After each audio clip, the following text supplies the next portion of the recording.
Yo, Bastage, Monster, how you doing? Nice to see you, nice as always. Just give me a few seconds, we're just getting things sorted out and then we'll be going live.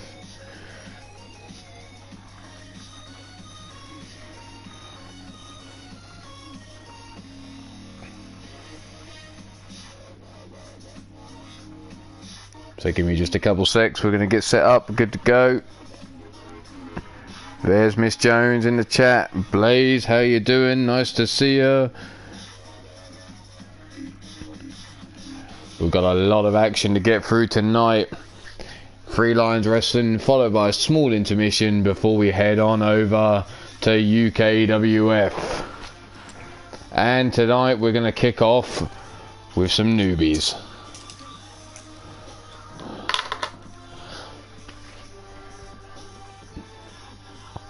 I hear a tank pulling into the building. It's a good fucking job too, because that fucker's in action later on tonight.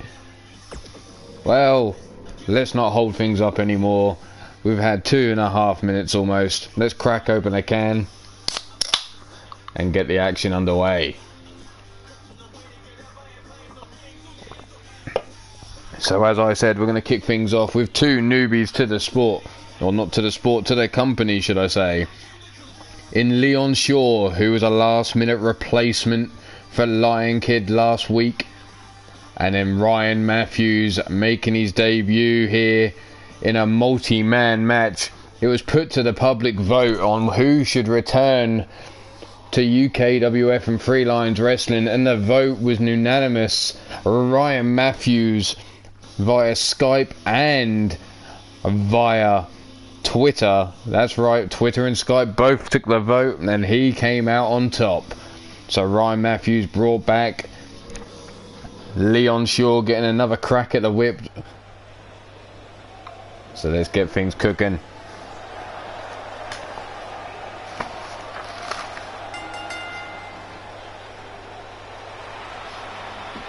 Leon Shaw now making his way down to the ring. Cool, calm and collected.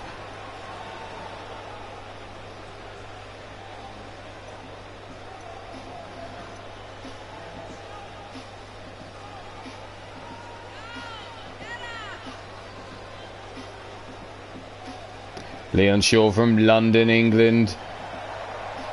So hasn't had far to travel here, the hometown boy.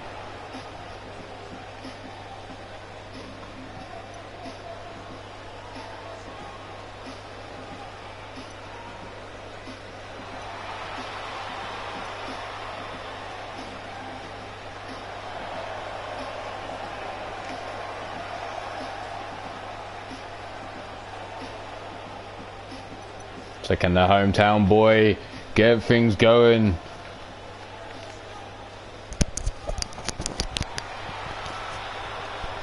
Non-stop extreme wrestling, how you doing? And here he comes, the savior of wrestling himself.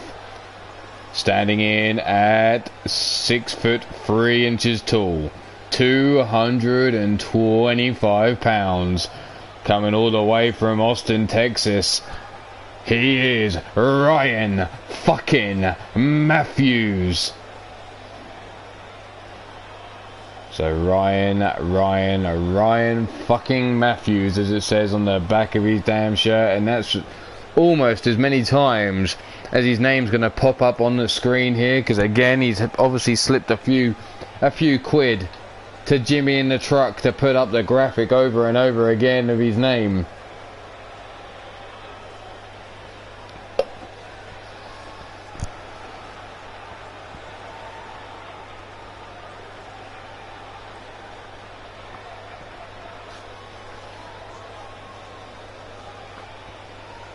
So Ryan Matthews, no music as he came down to the ring there. Absolute deadly silent on the music front, just so he can listen to this crowd. Not much of a pop there. Obviously the hometown boy, the favourite of the crowd it seems here. Or were they just more hyped up because he came down with some music to back him up?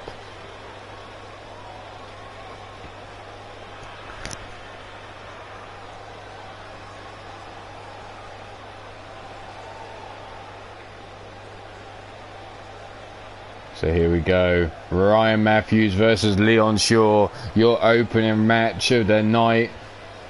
Two relative new boys. Let's see what kind of show they put on here. One-on-one. No excuses. Big Dick, ring that bell, and here we go. Straight out the gate, the jumping knee shot into the midsection of Leon. Ryan with the big boot into the chest. Stomp down into the knee. The third stomp missing. But Matthews straight in with a Fujiwara armbar. Wrenching back, no. Rolling through. Leon Shaw now with the head scissors, a twist, and there's the takedown. Both men looking for a forearm, but Leon just a quicker of the two. Pump handle. Neck breaker there. Driving the neck of Ryan Matthews over the knee. Slow to his feet. Club and blow over the back. Big right hand snap jab. Fighting his way out the corner though is Ryan Matthews. Big boot, no leg caught. Swept from underneath him. Standing moonsault. Leon slightly weighs less, maybe has a bit more speed to him, but Ryan Matthews going to look to keep him grounded here with the boot into the chest. Now the spring over the top, and there's the leg drop, the guillotine leg drop over the top rope, and there's the 1 count. Stiff, strong kick out, but Leon still laying face down. Takes a boot to the back of the head now. Arm grab, tied up. Ryan Matthews now wrenching back on the other arm. Pulling back now, but Leon rolling himself free. Snapmares Ryan over. Stiff kick down the spine, lining him up like the 4th of July. Now, side headlock put in place. Looking to wear down Ryan Matthews, but Ryan now up to his feet. Side headlock. Releases. Stiff kick, leg caught, elbow shot to the top of the knee. Rolls the arm through, gets caught, drop toe hold. Leon kissing the canvas there. Right now, face down, no, drop kick missing there. Leon getting their head out of dodge. Scoops Ryan Matthews up on the shoulders, electric chair. Catches him into the German suplex with the bridge. 1 and only a 1 count. Leon now with the boot into the side of the head of Ryan Matthews, but there he comes back with a jawbreaker. Up on the shoulders, Death Valley, no, landing on his feet. Goes Leon Shaw. Boot into the midsection again, and here comes another guillotine leg drop.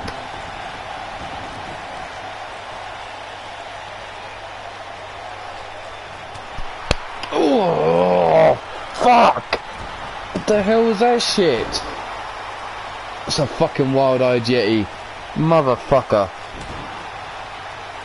Oh, I'll read that later. Fuck's sake. The armbar locked in, no. Escape, Ryan Matthews, there's the back elbow shot. Kip up there.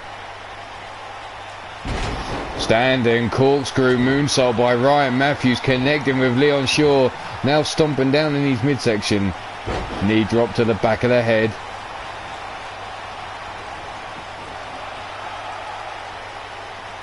Begging for Leon to get to his feet, but not paying enough attention. Leon was up. Stiff kick into the power bomb, taking Ryan Matthews down, and now he's signaling the end. There's the big boot into the side of the head, looks to bring him up. Double forearms across the chest, and again another double forearm. Ducks under, rolls up, Listo kick to the side of the head and into the corner. Goes Ryan Matthews. Leon Shaw now all fired up. Comes in, snapmares him over. Lines him up, drop kick to the back of the skull. Now bringing Ryan up to his feet, kick to the midsection. Suplexes him over, lower back now being lit up, and Leon taking too much time, taunting the man while he's down. Now laying in wait as Ryan slow to his feet. In. Submission move, locked in deep, legs wrapped around the waist of Ryan Matthews, now close to the ropes there. All he needs to do is reach out. The held released. Going up top now is Leon Shaw, standing on the top turnbuckle. Turns around, moonsault connects, leg hook down for the 1, 2, and there's the shoulder up on 2. Stomp down into the small of the back. Leon now folding the arm up, stomps down onto the elbow, trying to knot up the arms. They're trying to take away the strength. Single leg DDT there. Goes straight after that left leg again. Another single leg DDT. Brought up jawbreaker. Ryan Matthews still in this though. Kick to the midsection. Double underhook. Sets him up on the shoulders. Twisted neck breaker. And Ryan Matthews now taking too long, taunting his man. Snapmares him over. Looks to bring him up to his knees. Now up to his feet. Snap jab into the jaw. Spins him round. Up on the shoulders. High angled inverted suplex there. Or the high angle inverted slam, should I say. Dropping him face first and busting him open. Turns him round and here we go again. Another high angle inverted slam there. Stiff kick into the top of the head as Ryan Matthews leant forward. Jumping lariat cuts him down. And there's the cute little nip up there from Leon Shaw. Matthews now set up. Face first into the canvas he goes. Rolls up. Oh, look at the disrespect here with their press up position pin. 2 and only a 2 count. Leon Shaw looking a little shocked for that. Didn't get the job done. But the cockiness may cost him here. Big right hand to the face. Vertebraker. Leg hook down for the pin. The outside leg hook. 1, 2. And the shoulder up again. The extra pressure put on the shoulders there with the outside leg being hooked there. Irish whip over to the top rope. Falling hard to the floor. There goes Ryan Matthews. Standing. Shooting star press. Stomp down into the midsection. Looks to bring Ryan Matthews up. But there he is popping out. Knee shot underneath the jaw of Leon Shaw. Kick to the midsection. Sets him up. Brainbuster on the outside here as Big Dick continues the count inside the ring. There's the boots across the face.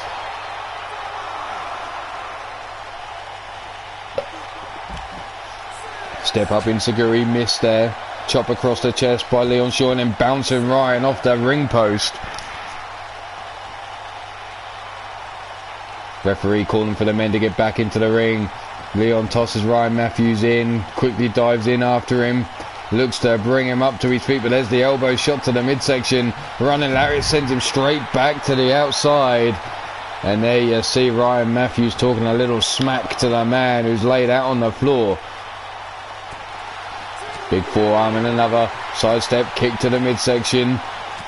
Snap jab. Misses with the forearm. Scoops up Ryan Matthews, but he slips out the back door. Inverted DDT connecting. Brought up face first into the ring post. Goes Leon Shaw. Looking to bring him up to his feet now. Face first into the ring apron goes Leon Shaw now as Ryan Matthews continues. Referees count up to 7. Both men back into the ring. And there you have Ryan Matthews laying in wait. Leon slow to his feet. Look at that blood. The mandible claw locked in. But Leon fighting his way free. There's a knee into the kidneys. Jumping lariat. The kip up. The bloody mess, which is Leon Shaw fighting his way through this here. Going straight for the arm again on Ryan Matthews. And there you have it. Ryan Matthews tapping out to Leon Shaw.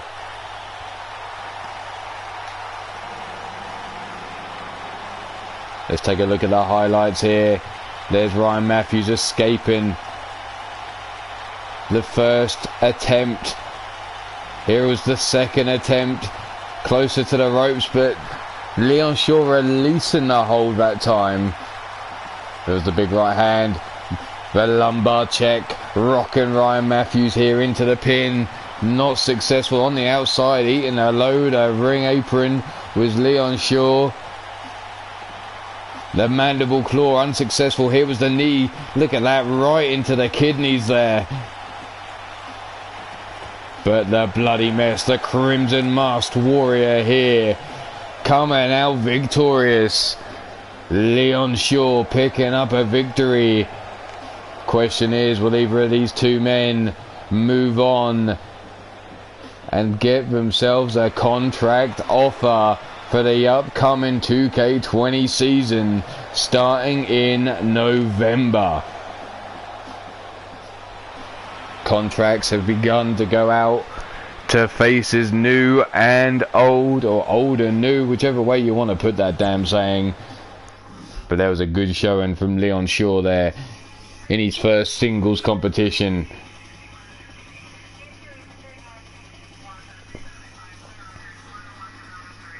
So let's move it on now to a trios division match.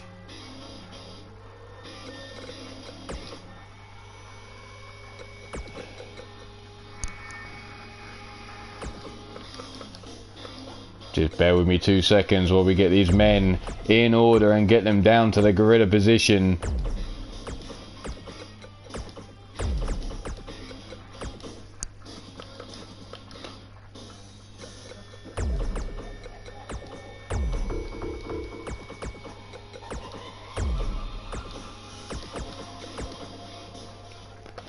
We'll be with you in just 2 seconds.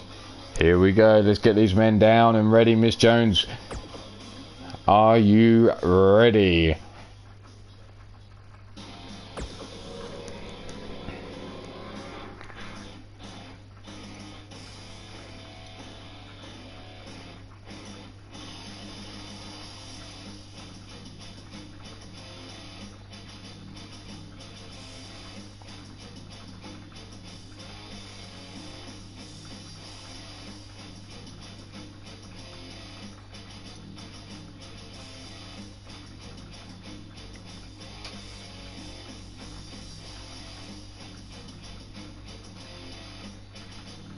There you go, nice and easy keywords tonight. Send them into Miss Jones with the person you would like to have a fight for the Iron Skull Women's K. You cannot nominate someone who is not under your management unless you have evidence you've been requested to do so.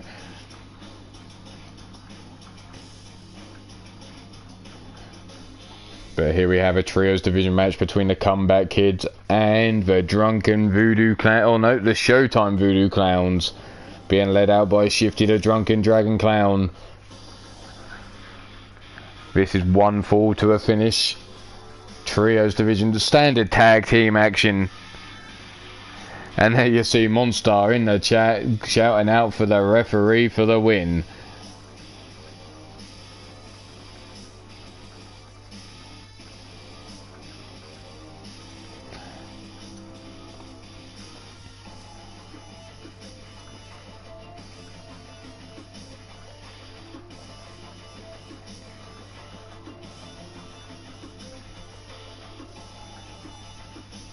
And fuck, that's just fucked something right up. Oops.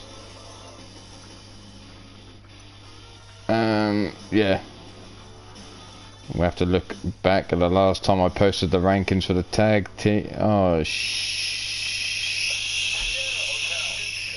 shizen.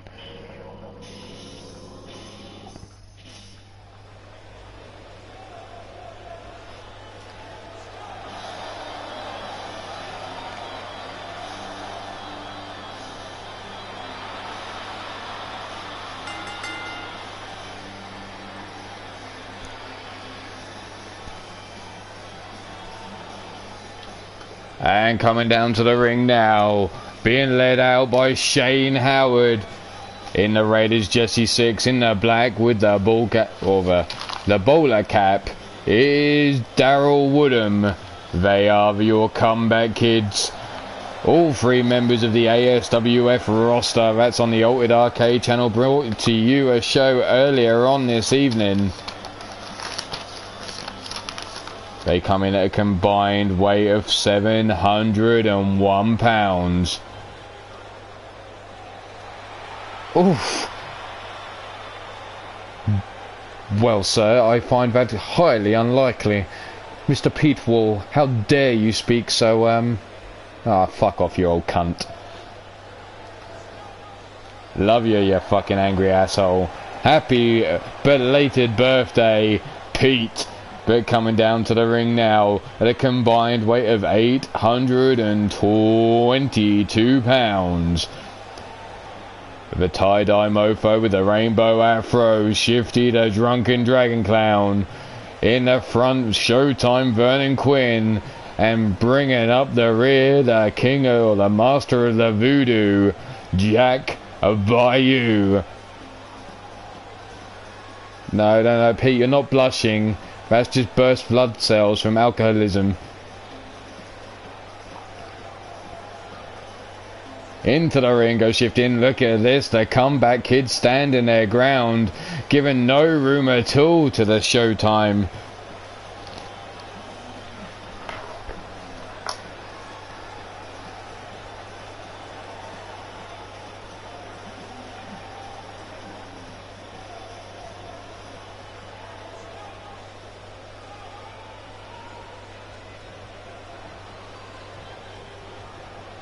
And here we have Shifty starting off against Daryl Woodham. Daryl coming right out with a lariat, bouncing off the chest of Shifty and almost having his head taken off in return.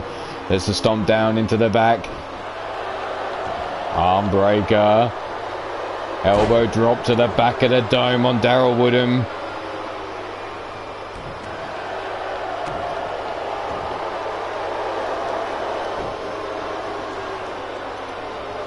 Brought up to the feet now.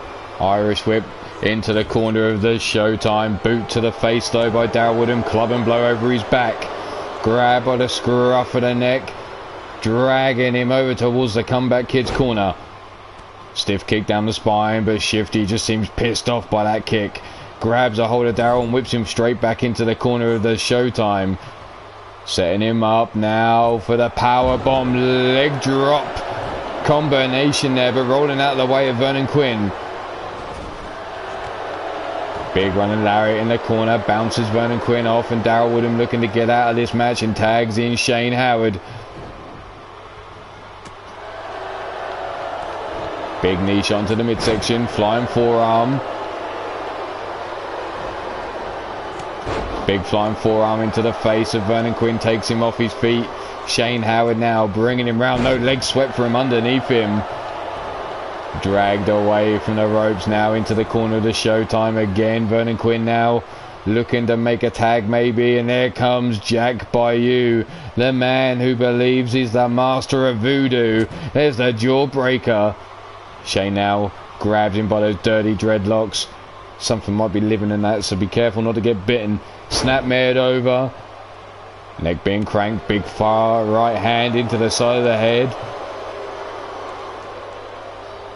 Up on the shoulders now, brought round. Hot shot over the top rope we go.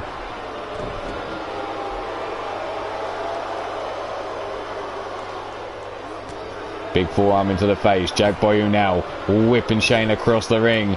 Running knee shot across the jaw of Shane Howard. Now stomping to the midsection. Elbow drop. Now smacking the ass of Shane Howard is Jack Bayou before flexing it out. Looks to bring him up. No, arm drag takedown. Over he goes. Rolled over. Big right hand into the head. Now dragging him away from the ropes. Stomp down into the midsection. Remember, this is one fall to a finish, pinfall or submission. There is no count out on the outside of the ring. This will only finish in either a pinfall, submission or a DQ. There's the jawbreaker. Kick to the midsection. Double underhook now, bringing him up on the shoulders. Looking to play a little mind games is Jack Bayou with a rolling neck breaker. Shane trying to make it to his corner, but Jack stomping him like he's a fucking cockroach. Bringing him up to his feet now. Irish whip into the corner of the Showtime. Jumping knee strike, swing and a miss there by Jack Bayou. Eating nothing but turnbuckle in that kneecap. Grab by the scruff of the neck. Snapmares him over now, and a stiff kick down the spine for good measure. Shane now looking to freshen things up, but ignoring Jesse 6. Oh, the disrespect is real in the comeback kids. If you know anything about the ASWF, you know that Jesse 6 is the man reigning over there with the international title belt, absolutely destroying any competition. These two men included in that. Last match there was an 8-man title gamble there, and now look again, Jesse Six being held out in the cold. He might as well head on out to the back. It doesn't look like he's getting any action tonight. Well, not in the ring anyway. Well, not in this type of ring. Maybe in another, who knows. There comes Vernon Quinn now through the ropes. Club and blow over the back, no. Elbow shot into the midsection. Shane Howard now tossing him away from the rope. Springboard, uppercut. Taking Vernon Quinn down, center of the ring. Looking to bring him up, no, arm drag. Pulls him back into the lariat, taking him down there. Stomp down into the midsection.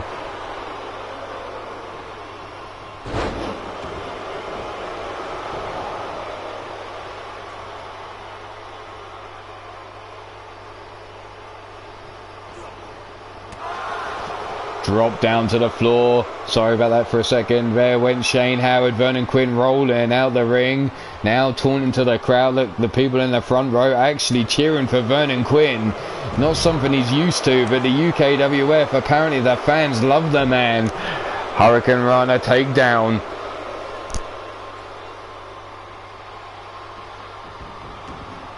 Shane Howard now trying to get to his corner. The leg being grabbed and ripped there, trying to tear the muscles in that knee.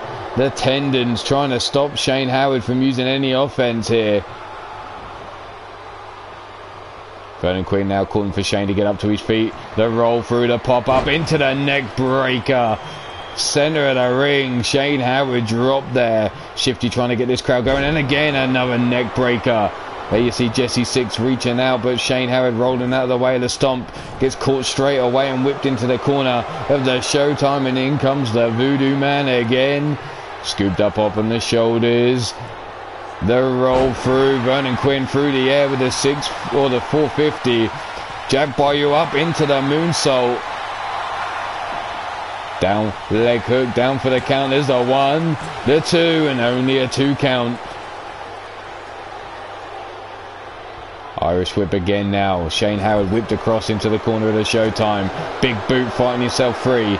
Spins Jack Bayou. Miss Jones, get that fucking man a pen, would you? I'm worried where he's going to stick it, so give him one that's not on the rope, and we're not desperate to bring back. Face first into the canvas goes Jack Bayou. Shane Howard there with the world's cheapest nose job delivered to Jack Bayou. And look again, Jesse Six ignored. Up, down, and here comes the elbow drop back breaker combination. Leg hook down for the count. There's the 1, 2. And just before the 3, Shifty makes it there. Jesse Six decides, you know what? Fuck you, I'm getting back out the ring. Double boots into the chest there by Jack though. Fighting himself free. Eyes up Shane Howard, but Shane getting the fuck out of dodge before he can get there. Stomp down into the chest. Jack now backing up into the corner, but Vernon Quinn too busy trying to rouse this crowd in the way of getting behind the Showtime here. Spins him round. Inverted DDT there delivered to Vernon Quinn. Darryl Woodham now stomp into the midsection. Knee drop across the back of the head, and now calling for this crowd to cheer for him. As Vernon Quinn's face was in the dirty ring mat there. Stiff kick into the midsection. Here we go. Pump handle. Drops him down on his neck. Down for the pin for the 1, 2. And there's the kick out on 2. Nobody coming to the rescue of Vernon Quinn there. It was all on him. Whipped into the corner now, the comeback kids, and let's see how this tag goes. No do-si-do, around we go, and Darryl Woodham whipped across the ring into the Showtime here. Tagged in now, brought up on the shoulders, and here we go again. The roll through, 450, Jack Bayou climbing up into the moonsault, connecting.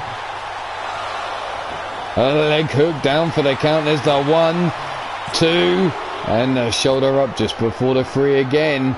Jack telling Shane Howard just to bring it on. Jesse Six cheering for his team, but not getting involved in this match at all in any shape or form yet.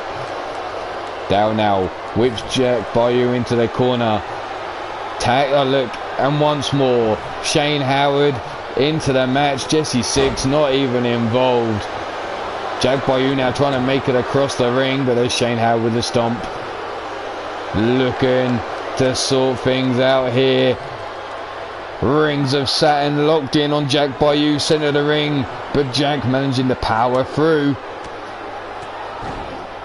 This entire match, Jesse Six has been uninvolved. Brian Hilbert, how you doing? Nice to see you. I see you. Nice. How you doing? Jack now bringing Shane Howard up, runs across the ring, charging him into the turnbuckles, picks him up again and again, running across the ring. Lower back, smashing against those turnbuckles again. Big Irish whip. Into the corner we go, scooped up, sat up or draped over the top ropes. Jack Bayou now runs in, big kick up onto the shoulders, brings him out the corner here, gut buster. Stomp down into the lower back. Jack Bayou now, military press above the head, parading Shane Howard around the ring, down face first.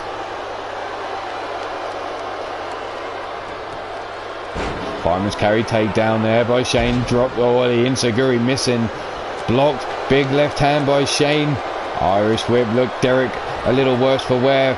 Oh, and look, finally they decide to bring in Jesse Six. The knee shot super kick combination. Jesse Six now leg hook down for the count. 1, 2, and a kick out by Jack Bayou on 2. Jesse Six now blowing a kiss at Shifty. Look, showing his money maker off to the crowd here. The sexual revolution is in the ring. Irish whip across the ring we go. Into the corner, double knees into the lower back. Jack now scooped up on the shoulder, slips out the back door, inverted DDT. Jesse now being brought to his feet. Jack now raking the eyes and... oh, there it is! Oh, fuck. The sexual revolution might be put on hold for a minute, because Jesse Six just got a fucking uppercut right into the Gingang Ghoulies. There's the knee shot into the lariat.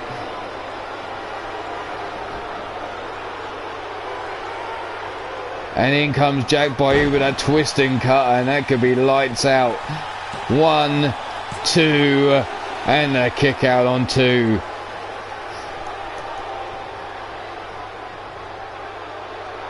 Tagged in now is Shifty. Jesse Six laid face down, ass up. That's the way he likes to get down.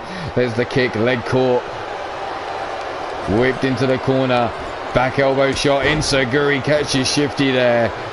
Six now bringing Shifty up to his feet. Kick into the knee. Super kick to the jaw, and that could be lights out for Shifty, but Jesse Six not finished there. Grabs him up, whips him into the corner of the comeback kids. Lays the boot into the midsection, and now all three men are going to lay the boots into the midsection of Shifty. They're going to run a train on this drunken dragon clown.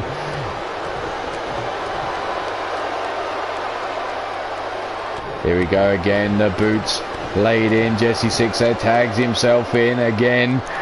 More boots being laid into the midsection. Irish whip out the corner. It double boots across the chest of Shifty as Jesse Six shakes them hips, centre of the ring. Shifty drunk, doesn't know where the fuck he is, finally manages to get in, and there's the tag to Vernon Quinn. Drop kick into the chest. Big right hand. Back elbow shot into the midsection, running lariat, swing and a miss there by Daryl Woodham. Into the corner, taking out Big Dick, and there, a face for the Big Dick was Daryl Woodham as he fell out of the corner there.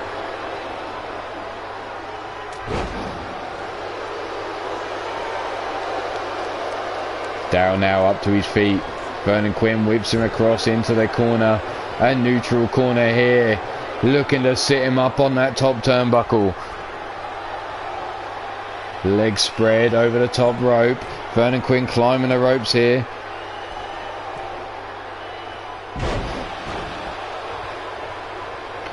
Avalanche Spanish fly taking down Daryl Woodham, but that's not enough for Vernon Quinn. He's looking to punish the man. There's the stomps down into the arm. Irish whip though, Vernon Quinn into the corner. Do-si-do, around we go, and Daryl Woodham now sent across the ring into the Showtime corner here. Tagged in is Jack Bayou. Jack now laying in wait, sends Daryl Woodham up on the shoulders. Rolling through. 450 splash, Jack Bayou climbing the ropes into the moonsault, connecting once again. Down for the count, leg hook for the pin, Big Dick do the same thing. 1, 2, and 3. The Showtime Voodoo Clowns for the victory.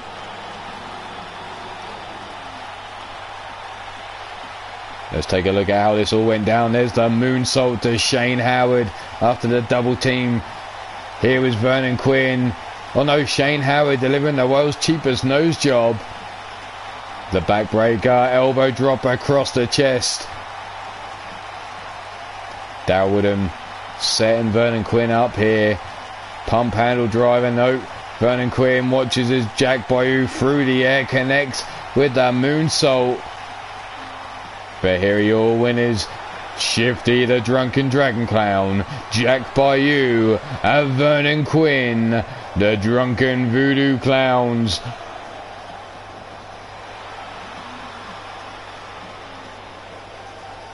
So the Drunken Voodoo Clowns picking up the victory, and well, let's get ourselves to the back because there seems to be some shit going down. And it looks like we have an angry man out back. Derek, the manager of fucking ASWF, not pleased with how his talent went down tonight. Well, they went down worse for the... Anyway, moving on. So the man stepping up to challenge Alexander Ross for the Iron Skull Championship is the Bastage. So take your pick here. Are you going to go with the Bastage, or are you going with Alexander Ross for the victory in this title match?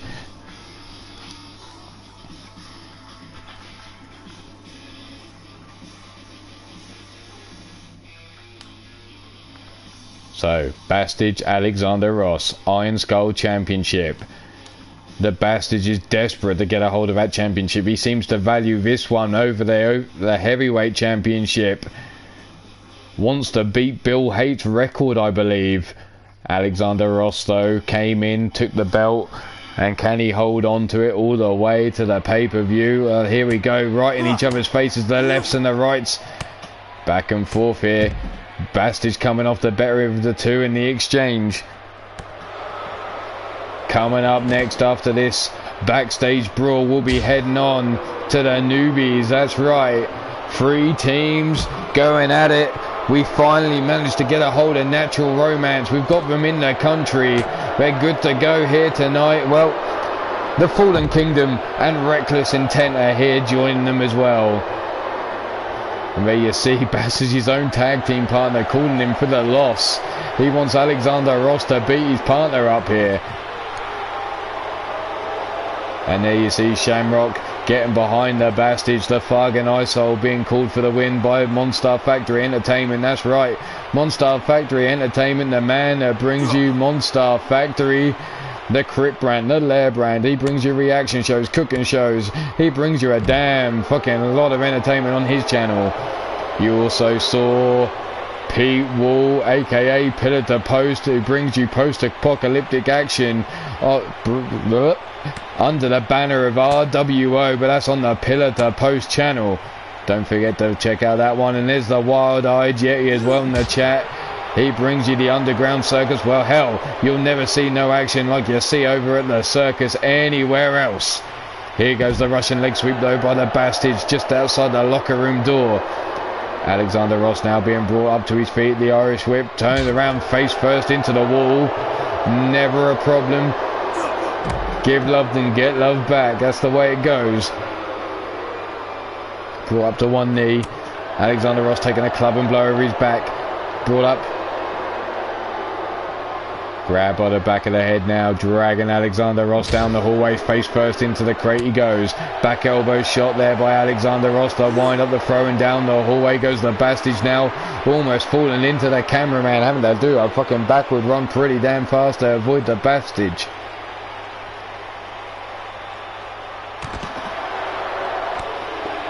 Stomp down to the back. Alexander Ross now has the Bastage up. Running power slam. Driving him down into the floor at the back here. Double gut wrench. Here we go. Power slam again. Driving Bastage down. That lower back being worked over here. Followed up with the boots. But Alexander Ross too slow as Bastage gets up to his feet. Gets grabbed by the head now. I'll put you into the Amber Young department for that, Pete. She'll handle all the love wee you want to give her. And running into the locker room, bouncing off the door as he goes the Bastage. Alexander Ross going straight past the bin and the steel chair, straight after the Bastage here, bringing him up. And here we go. Look at Alexander Ross demonstrating his strength here, stalling, parading around the locker room before delivering the suplex. The legs colliding with the chairs. That ankle going to be damaged maybe. Face first into the locker goes the Bastage. Alexander Ross now, what's he looking for here? Setting him up for the power bomb into the locker. And that's lights out on the Bastage. Alexander Ross retaining the Iron Skull Championship.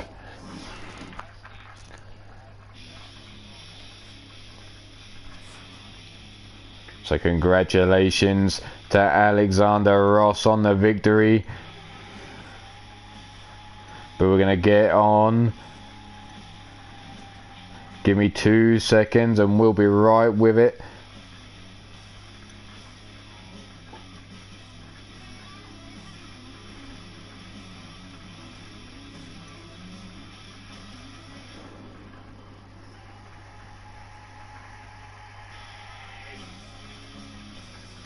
What the fuck is going on here?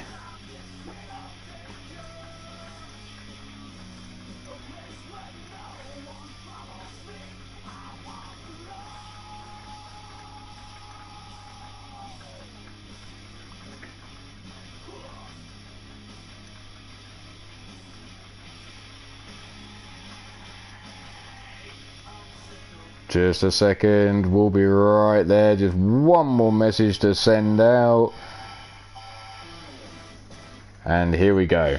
Alright then, let's get it underway. That's right. We're letting these 3 teams go at it again. Triangle of fortune here. Let's see, the first team, we finally got to get them over here. And that is Alexander Wolf, or Alex Wolf. And his tag team partner, Lance Romance. Next up, we've already seen him before. It's Malcolm Black of the Fallen Kingdom, bringing in his tag team partner, Bruiser Brad. And last but not least, of Reckless Intent, we have the Madman Franco Ricci and his tag team partner Sinistrad, the Paragon.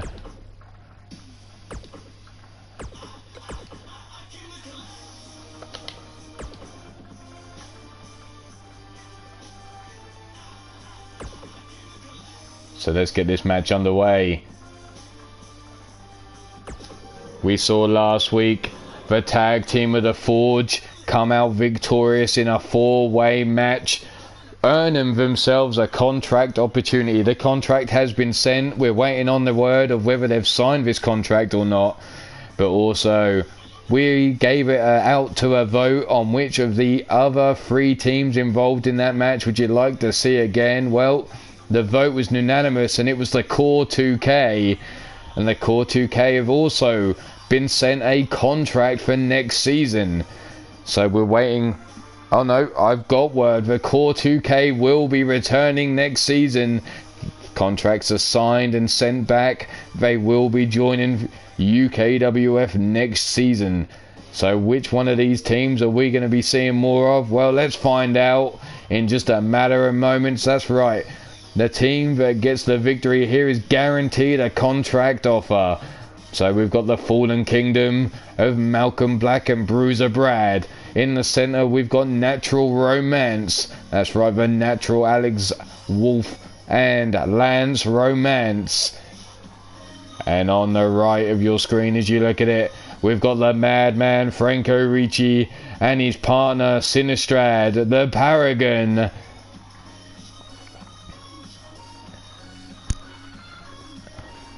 They are reckless intent.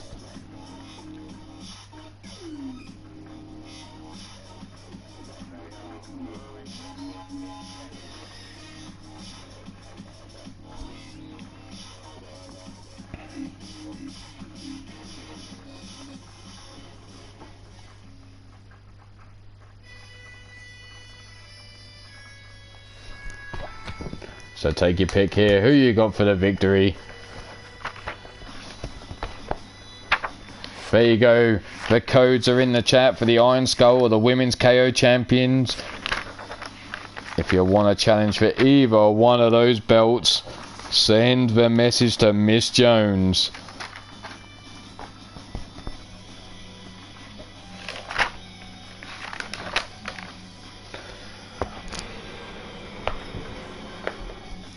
But right now, it's all about these 3 tag teams right here.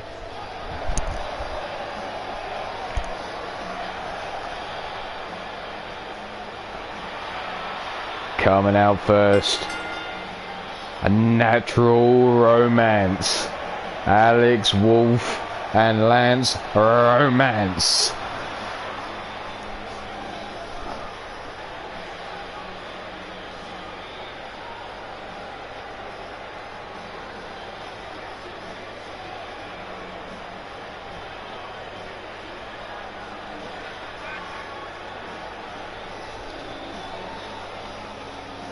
These two have been all over the world, making names for themselves, picking up tag team championships left and right.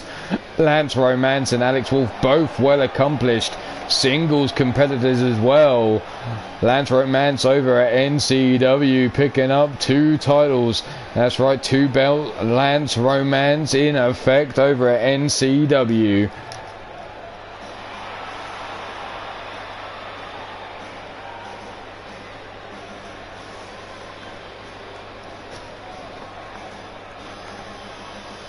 The first team's out. Let's bring on our second.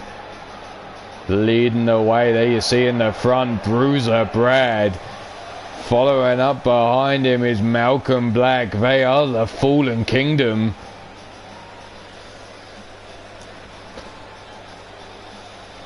These 2 men, unlike Natural Romance, know what this type of match is all about. That's right, it's pinfall, submission or knockout elimination style. The last team standing will be your winners.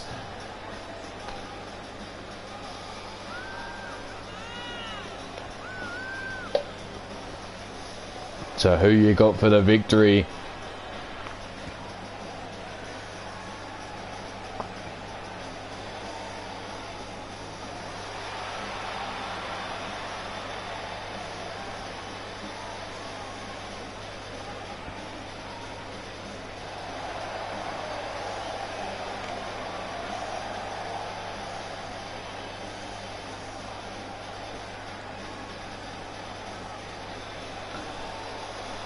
The crowd certainly seem to be behind the Fallen Kingdom. The crowd up on their feet, cheering loud. So that's 2 teams down, 1 to go.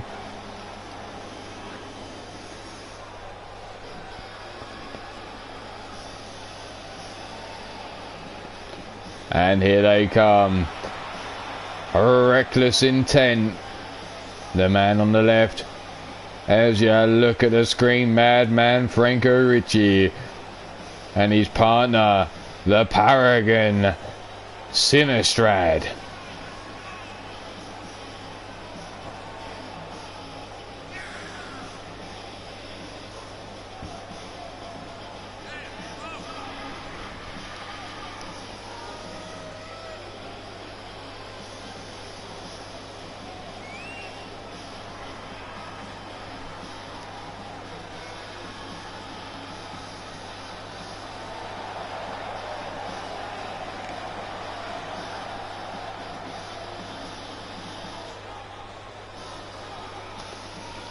So all three teams down to the ring now. This isn't the only tag teams being put on display tonight now in UKWF. DIFH are going to be in action against the Hit Squad. When did I find the Fountain of Youth? Well, here we go. All three teams in the ring. Big Dick rings the bell, and look at that man fly. Malcolm Black taken down with that flying uppercut there by Sinistrad.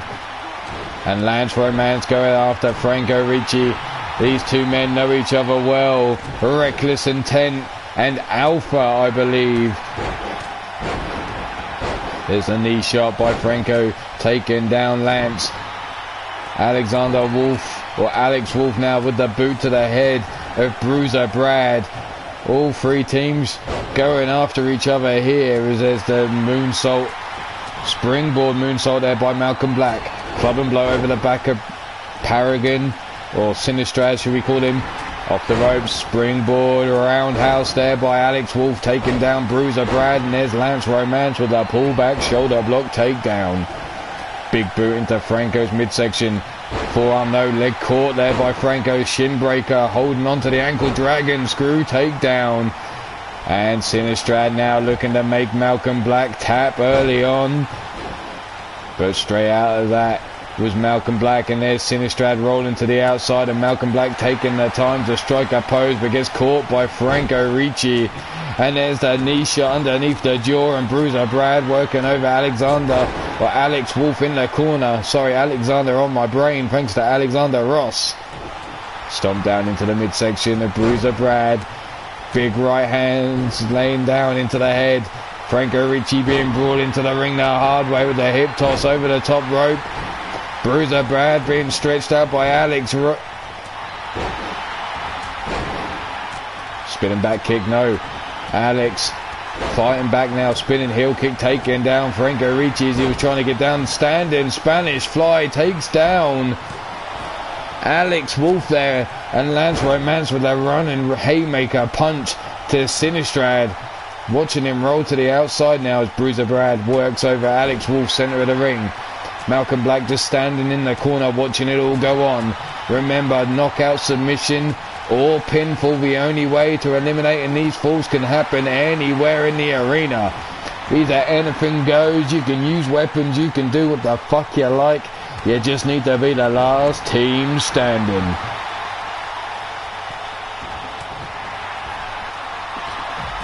Tossed over the top rope goes Bruiser Brad. Sinistrad taken out, Lance Romance, and the Big Dick having to slide out the ring for the pinfall by Alex Wolf. Look at that release suplex into the security barriers goes Malcolm Black. Up on the shoulders now as Sinistrad brought round face first into the floor he goes. As Sinistrad now down for the pin, Big Dick running round. There's the one, and only a one count. Bruiser Brad was trying to make his way over to the ring, slowly but surely. Kick to the midsection now by the Sinistrad. Has Malcolm Black up, sets him up, pop-up cutter there. Big boot to Alex Wolf by Bruiser Brad. 1, 2, and there's the 2 count on the inside. Malcolm Black now chopping away at the legs of Sinistrad now. Big boot into the midsection. Running knee shot into Lance Romance. Takes him down with that kitchen sink knee. And there's the big right hand to follow up. Bruiser Brad tossed into the back of Alex Wolf. Lance Romance now whipped into the corner. Big body splash. Franco Ricci dripped over the middle rope as Alex Wolf now. Sit down neck breaker. There's the pinfall by Malcolm Black for the 1 and no 2 count on the outside there on Sinistrad. Franco Ricci was never going to be there to save his teammate thanks to that neck breaker. Alex Wolf now has Bruiser Brad, tosses him to the outside, landing on the ring apron, but Alex Wolf now climbing the ropes up onto the mid rope. Falcon arrow into the ring from the outside, and Malcolm Black now calling for Sinistrad to get to his feet. Springboard, Hurricane Rana taking him down. Sinistrad rolling to the outside. Malcolm Black going after Franco Ricci, but Lance Romance getting in the way. Sinistrad. Who is that? Bruiser? No, it's Bruiser Brad in trouble. Franco Ricci has him. Malcolm Black nowhere to be seen, but Bruiser Brad manages to break free. No, it's Alex Wolf that had him. Lance Romance has his hands on Franco Ricci. Drop toe hold, dropped over the middle rope there. Lance now taking a big club and blow by Bruiser Brad. Toss hard into the ring post, shoulder first he goes, and Malcolm Black has Franco Ricci for the 2 count in the ring. Lance being brought to his feet. Sinistrad now with that corkscrew uppercut. Rolling up Bruiser Brad is Lance Romance for the 1. And only a 1 count.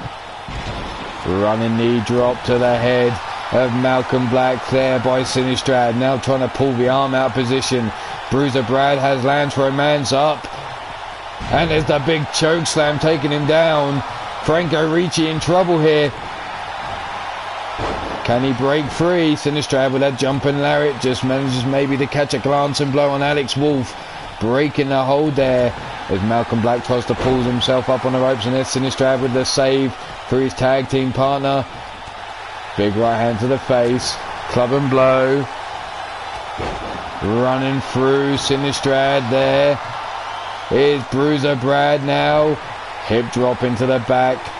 We may need to wake the damn ref up here. Irish whip. Reverse note. Back elbow shots. Running knee shot there. Takes down Malcolm Black. Big kitchen sink knee by Bruiser Brad. And there's the first knockout of the match. And it looks... Who the fuck just got knocked out?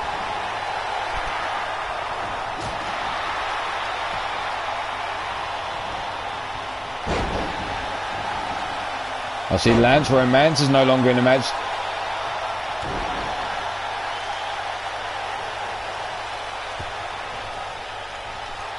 Jawbreaker. Running lariat sends Sinistrad to the outside. Franco Ricci now stomping over the head. Stiff kick. Right, sorry, we're going to have to do this.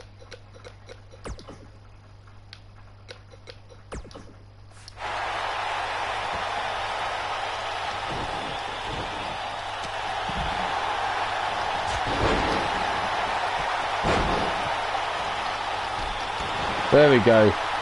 He gave the ref a kick.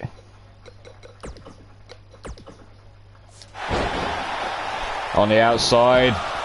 Pile driver on the outside there by Sinistrad, down for the pin. No leg hook, no good because the referee's laid out face down, ass up. Lance Romance was eliminated, but I can't tell you who by. If anyone else can, that would be most appreciated. Miss Jones, can you do the deed? Stiff kick. Stomp down into the midsection. Big Dick now finally raising it up. And there's an elimination. Sinistrad has been eliminated by Bruiser Brad, it looks like. With that alley-oop power bomb in the corner. Up on the shoulders now, Alex Wolf has Franco Ricci in the corner. Bruiser Brad not wanting him to get involved. Grabs hold of the arm, breaks free. Bruiser now with the bear hug to Alex Wolf. Alex Wolf having none of that. There's the elbow shots. Malcolm Black has his eyes on Franco Ricci, who's up on the top turnbuckle. Jumping knee strike by Alex Wolf as Malcolm Black now has Franco Ricci up and away. There's a superplex to the center of the ring. Alex Wolf now springboard, a roundhouse swing and a miss over the top of Malcolm Black he goes. Now down for the pin for the 1, 2, and there's only a 2 count.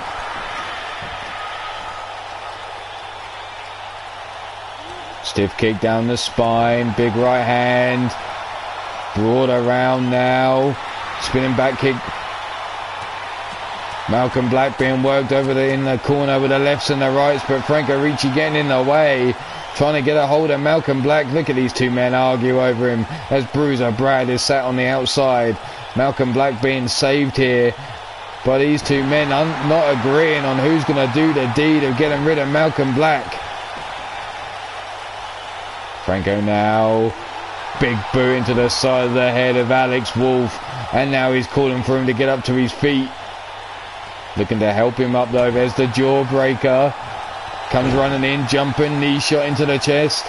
Mr. Black took out Lance Romance, and there's 2 for the natural, or no, the Fallen Kingdom.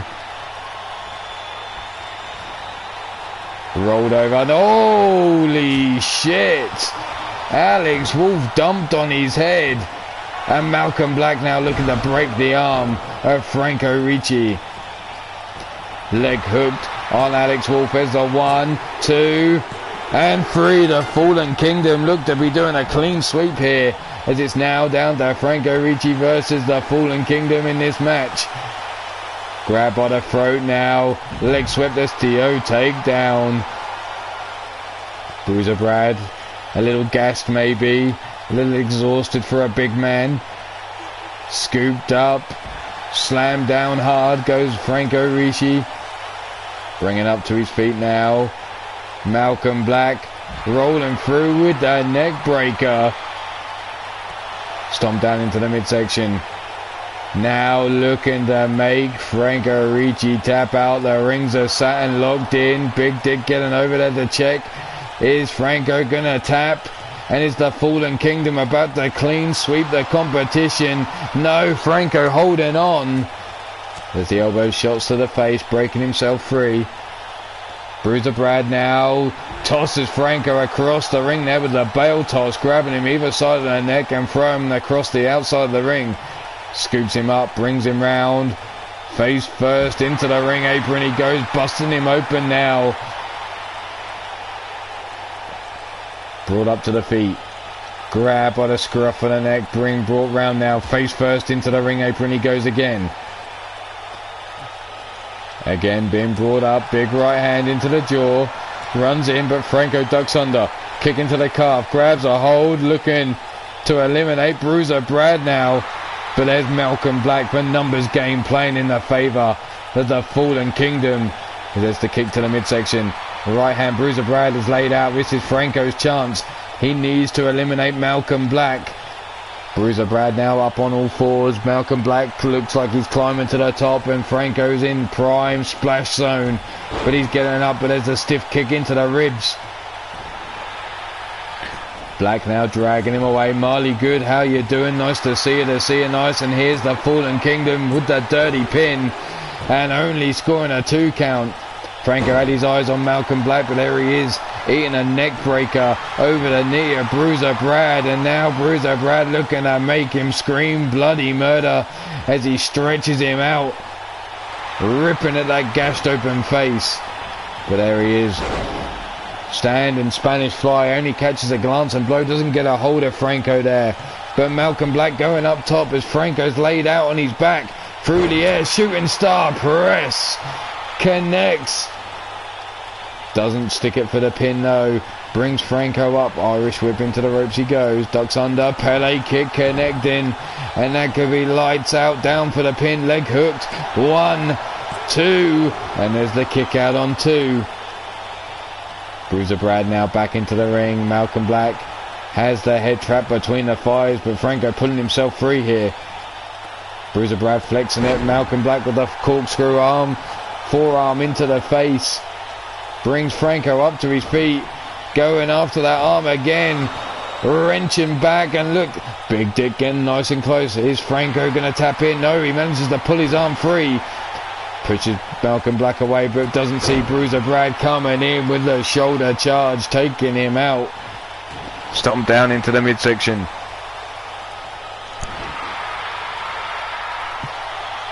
That hip drop across the back, driving Franco down into the canvas, and here goes Malcolm Black again, looking to stretch out Franco, but Franco, unbelievable determination to survive this battle here. From behind as the big headbutt into the back of the head, turns him round, tosses him across the ring there, bringing up Franco again. Lights out. The big boot of Bruiser Brad put the lights out on Franco Ricci, and the Fallen Kingdom just clean swept the whole damn competition. Here's the big body splash in the corner. Dump down face first. Oh, the big booty drop across the chest. Driving any air out of those lungs. Look at this falcon arrow from the outside to the inside by Alexander or Alex Wolf.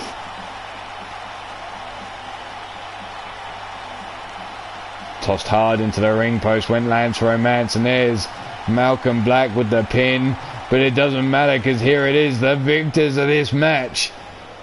Malcolm Black and Bruiser Brad, the Fallen Kingdom. And that is not the only two of the Fallen Kingdom we will see tonight. Oh no, UKWF will be hosting two members of the Fallen Kingdom in tag team action going up against the Violent Vixens. That's right, the wives, that's right, plural, wives of Malcolm Black. That's Ariel and Aaliyah Black will be in action.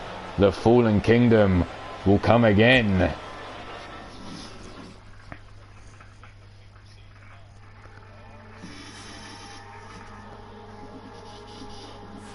But let's not dilly-dally. Let's get on with the damn action as we're going to go into triple threat action now.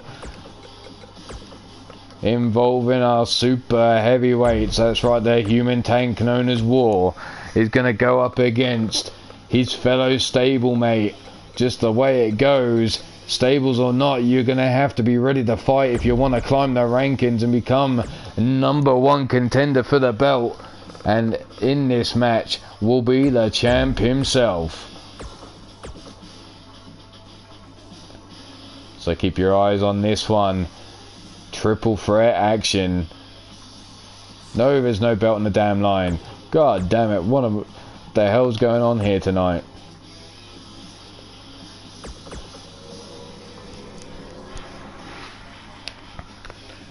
Indeed, a big win indeed for the Fallen Kingdom. And their contracts will now be sent to Malcolm Black and Bruiser Brad for the rights to carry on fighting within the company for next season. That's right, next season will we be seeing the Fallen Kingdom.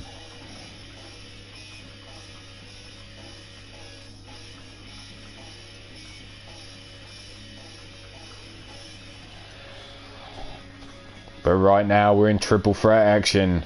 Pinfall, submission, the only way this shit goes down. One fall to a finish.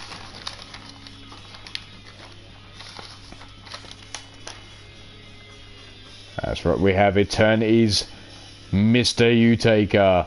The human tank of war also representing Eternity in this match. And then we got Hoss the Boss, the man that refuses to give up that title.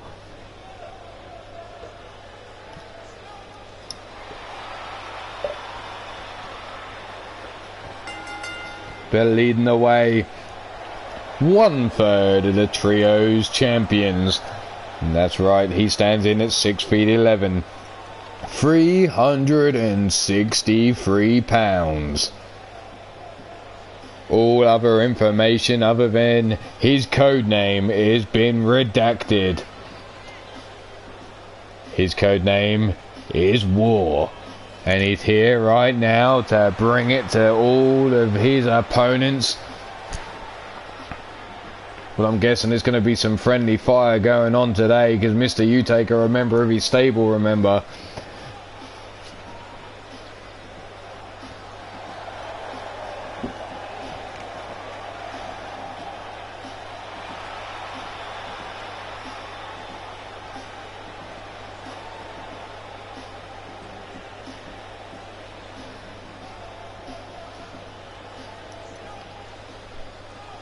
And, well, Liam and Shane slip in. Oh, who the fuck are Liam and Shane? Team Ireland. Huh. Well, the only country that won't be represented under the UKWF banner next year is Ireland, unfortunately. We'll have wrestlers from there, but we just won't have a company working out of there. But coming out next, hailing from the other side of darkness. He stands in at 7 feet tall. 321 pounds. Making his way slowly down to the ring through the smog. Dimly lit arena. He is a Mr. U-Taker.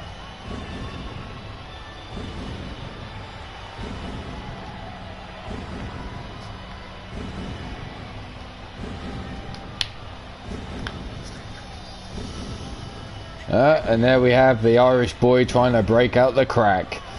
And I don't mean that nasty little white powder that'll get you all fucked up. Although if anyone's got any, I will take... No, anyway. That's not my drug of choice. My drug of choice is alcohol. That's right.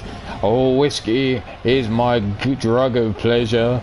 As the lights go up... Oh, you can see my bottle there on my table.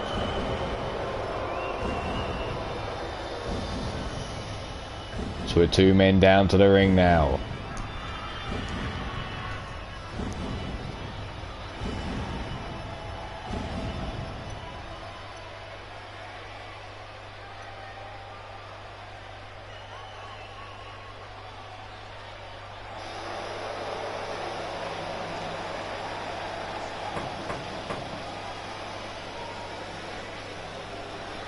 Oh, for fuck's sake, here we go. He's fucking milking it for all it's worth these days.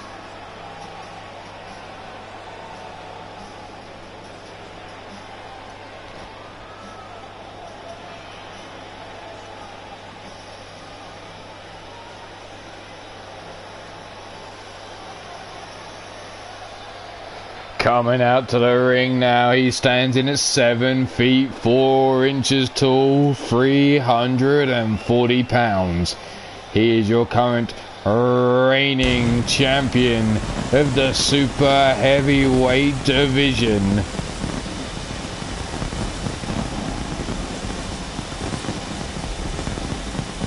One of these days that beard and hair of his is going to go up with all these fucking fireworks like a thatched fucking roof. He is Hoss the Boss.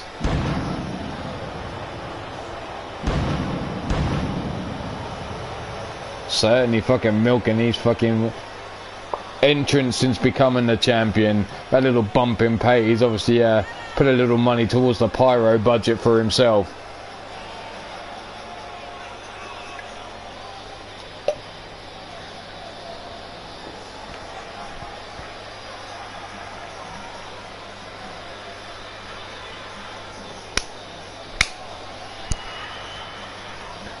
So let's see how this all breaks down. Hoss versus War versus Mr. U-Taker. Triple threat action, 1 pinfall to a finish. There's War ready, bouncing up and down loose. Mr. U-Taker looking focused, and well, Hoss looking relaxed as ever, just making sure his knee pads are in the right place. And Mr. U-Taker just gets the fuck out of dodge, leaving War to go in there with a Sado suplex, taken down Hoss, and there's a stiff kick into the chest, and Mr. U-Taker's on the outside praying already. Lifted high into the air, military press parading him around the ring before dumping him down. No, Mr. U-Taker with a club and blow into the chest. Hoss hits the floor. There's the big boot by War as he comes off the ropes. Hoss with the big boot just staggers War and bounces him off into the corner, staring him down now. Big chopper across the chest and the shoulder charge into the midsection. Picks him up, running across the ring, bouncing him off the turnbuckles now. Scoops him back up on the shoulders, runs across the ring again and again. Into the turnbuckles he goes. Hoss now, big boot, no, leg caught this time. Big boot of his own from War. From behind though comes Mr. U-Taker, dumps War face down into the canvas there. Brings him up, forearm across the face, down for the 1 and only a 1 count. Stomp down into the back. Brought up now, grabbed by the wrist, wrenched around, arm breaker there. Irish whip into the ropes we go. Tossed out of the way. Kane Hoss, no sidesteps that big boot from War this time. Grabs him by that mohawk and then a club and blow across the chest. Sees Mr. Utaker, delivers the flatliner. How do you flatline a dead man already? That's right, Mr. Utaker, the dead man. Brings him up, scoops him down, hard onto that back. Goes Mr. Utaker with a stiff kick down the spine, and oh shit, Utaker just gets up. Club and blow across the back. War has his leg caught. Big lariat takes him off his feet and out to the ring goes War, rolling to the floor for safety. Hoss now rolling Mr. Utaker over his shoulders and into the corner there. Stiff kick down the spine as he was sat up. Brings him up on the shoulders now over towards the ropes. Hoss now turns around, hot shots him over the top rope he goes. War staggering around on the outside as Hoss now that stands over the body of Mr. Utaker. But there's a rake of the eyes by Utaker and Mr. War comes in. Collides with Mr. Utaker. Leg caught of Hoss. Swept from underneath him. Mr. Utaker now leg drop across the chest as War had the submission hold locked in. As the jawbreaker to Hoss by War has him up on the shoulders and delivers the Sabo. As Mr. Utaker again calling for the dark spirits to guide him in this match. And there's Hoss with the big running lariat taking him off his feet.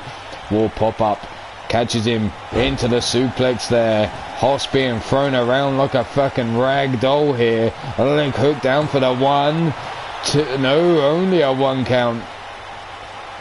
Mr. Utaker now walking through DDT, plants War hard into the canvas, and again Mr. Utaker looking for guidance from the other side. War now brought up onto his feet. Oh, whipped into the corner he goes. Big body splash. Scooped up on the shoulders of Mr. Utaker. Nails him there with the snake eyes. Off the ropes and the big boot.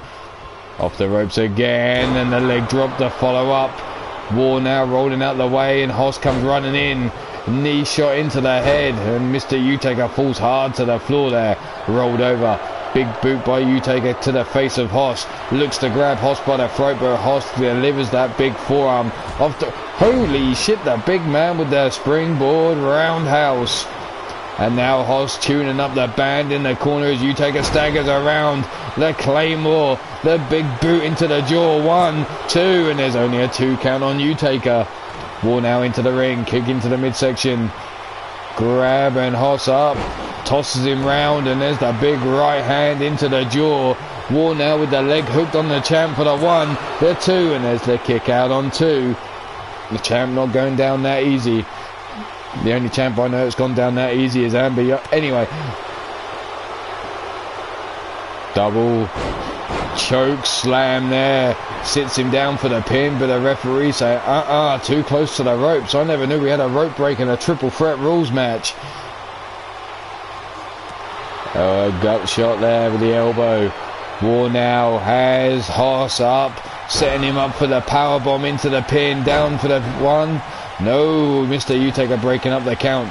Arm raised by War, gets caught with the club and blow over the back. Mr. Utaker now brings him up, taking him straight down to hell. A leg hook down for the pin. 1, 2, and 3.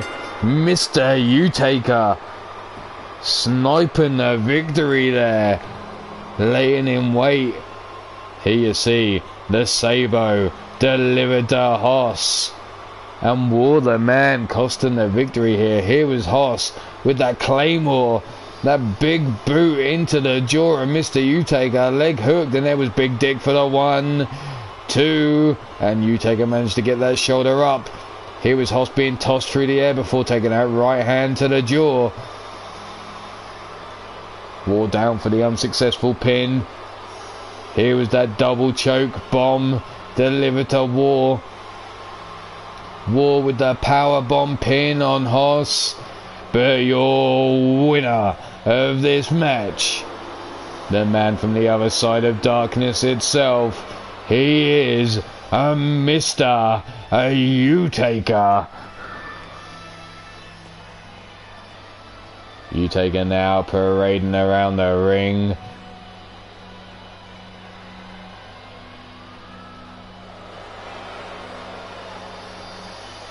back into darkness we go.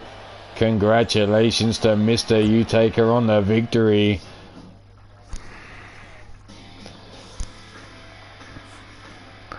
That's 4 matches down. We have 5 more to go on Three Lions Wrestling, but you know that's never just the case. It's never just that straightforward. We have someone going after the Iron Skull yet again. The belt that's always on the line. The 24/7 title before the 24/7 title was even a damn thing. That's right. The Iron Skull Championship of UKWF.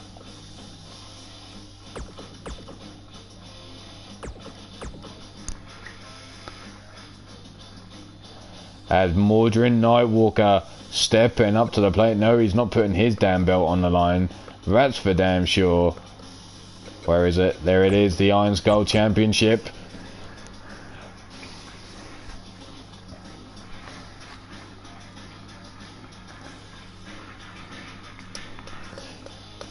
Surprising to see not a single woman has stepped up to She-Hulk chick to try and take away the women's KO title. I don't know what's up with the women. But here's Alexander Ross down the hallway, and Mordrin with the sneak attack, the double axe handle to the back. The East Coast bastard showing exactly that. He's a dirty bastard. Well, maybe that's why he's got so many kids, because he doesn't like to go with a rubber. He likes to get down and dirty. There's the stiff kick into the chest. Dragon screw takedown on Alexander Ross. That's right, Mordrin Nightwalker, the only man with 25 kids and counting. That's right, and counting.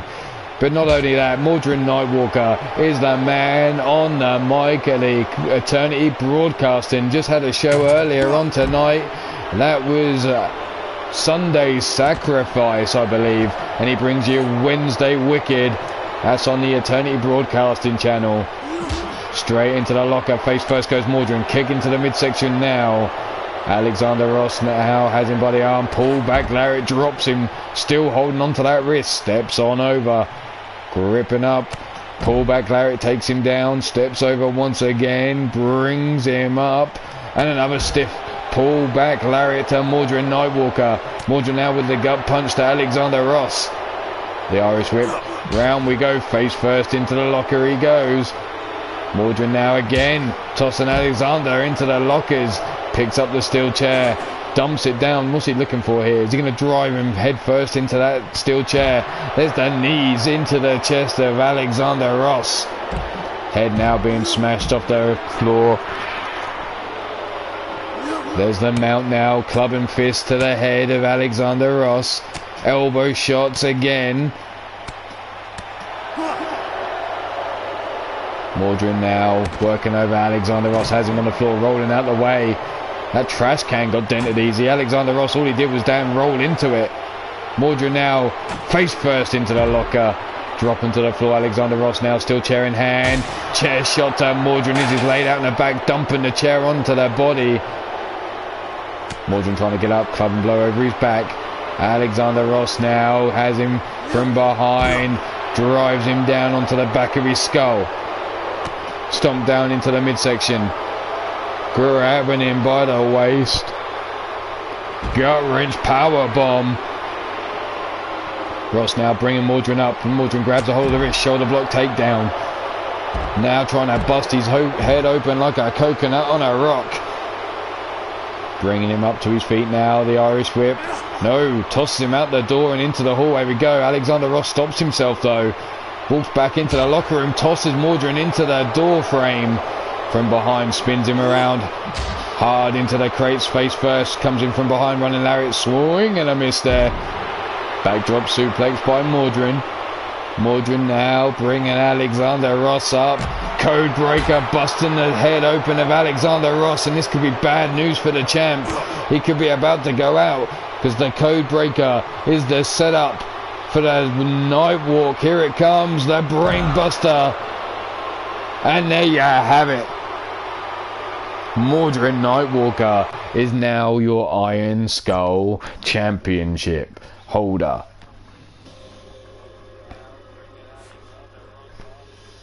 Congratulations to Mordrin. We're going to set up another keyword.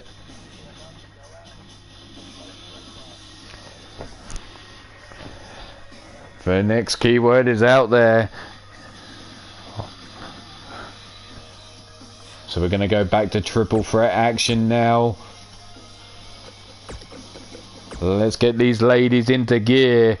That's right, we're going to get these ladies down to the ring. Let's bring them out. We saw our husband pick up a victory. Can she now follow suit?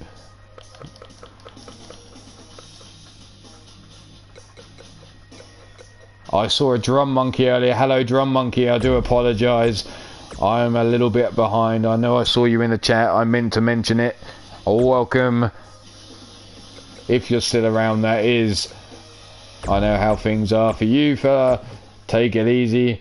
If you're catching this on the replay, much appreciated. As always, those of you who catch it live, thank you very much. Anyone that catches it on the replay, well, all credit to you for catching that. Be it a minute, be it an hour, be it just your damn match. If you catch this on the replay, all you need to do is leave a damn comment just to let me know you saw what's going on, or send me a message. You know, doesn't take a lot. That way I know you're around, I know you're interested, I know you want to do more. But let's get these ladies down to the damn ring. It's much appreciated all the same. Target has been selected. A dirty Nightwalker going down. I'm on the hunt, says Pete Wall. The bully has his target set on the bastard. Well, the question is the bully quick enough to get his challenge in?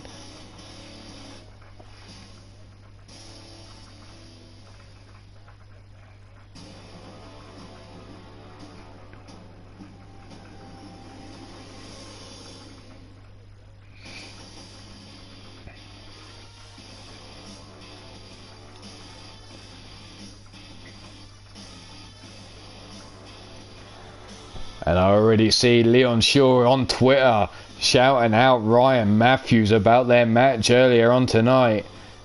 Maybe we have the buildings of something there. I'm going to put this out there now. Do you want to see any more of Ryan Matthews and Leon Shaw before the season's out? Or do you just want to see if they return next season? But let's get them out here. Let's get the ladies down. Let's not worry about them right this second. But here she is leading the way like the ferryman to the other side, taking the souls of the damned. She stands in at 5 feet 6 inches tall. 142 pounds.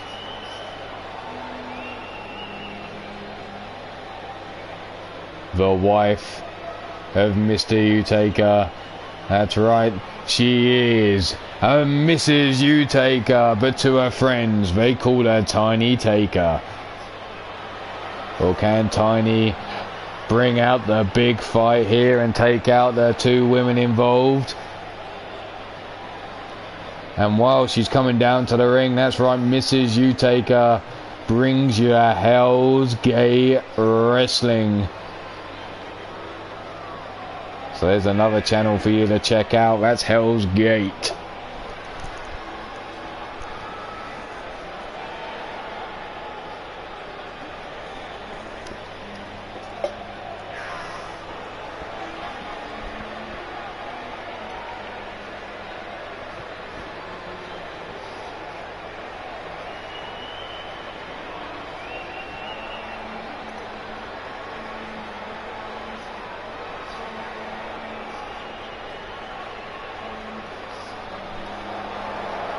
Finally, she gets down to the damn ring. Well, at least she's a bit quicker than her husband getting to the ring. Well, that's another story. Hey now! The lights go up, so that's one woman down, 2 to go. Let's see who comes out next.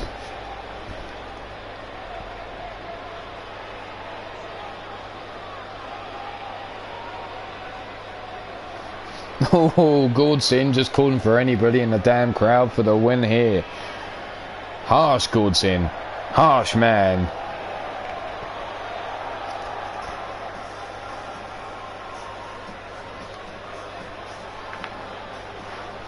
But here she comes.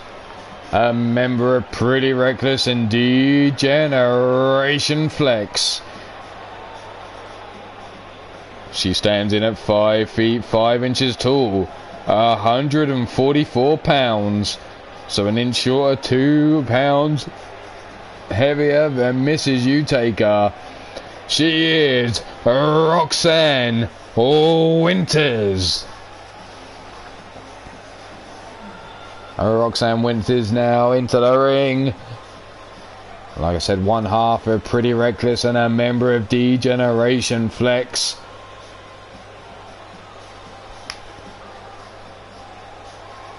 On her knees in the ring. Well, I'm going to say no more on that one.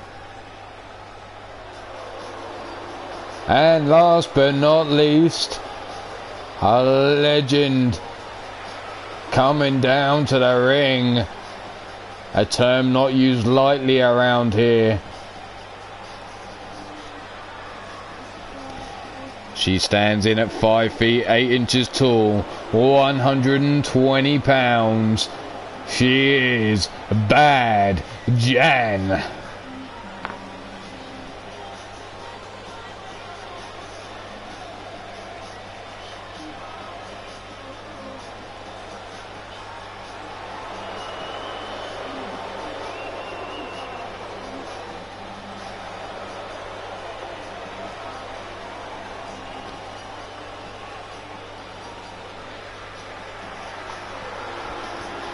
Bad Jan, 5 feet 8, 120 pounds.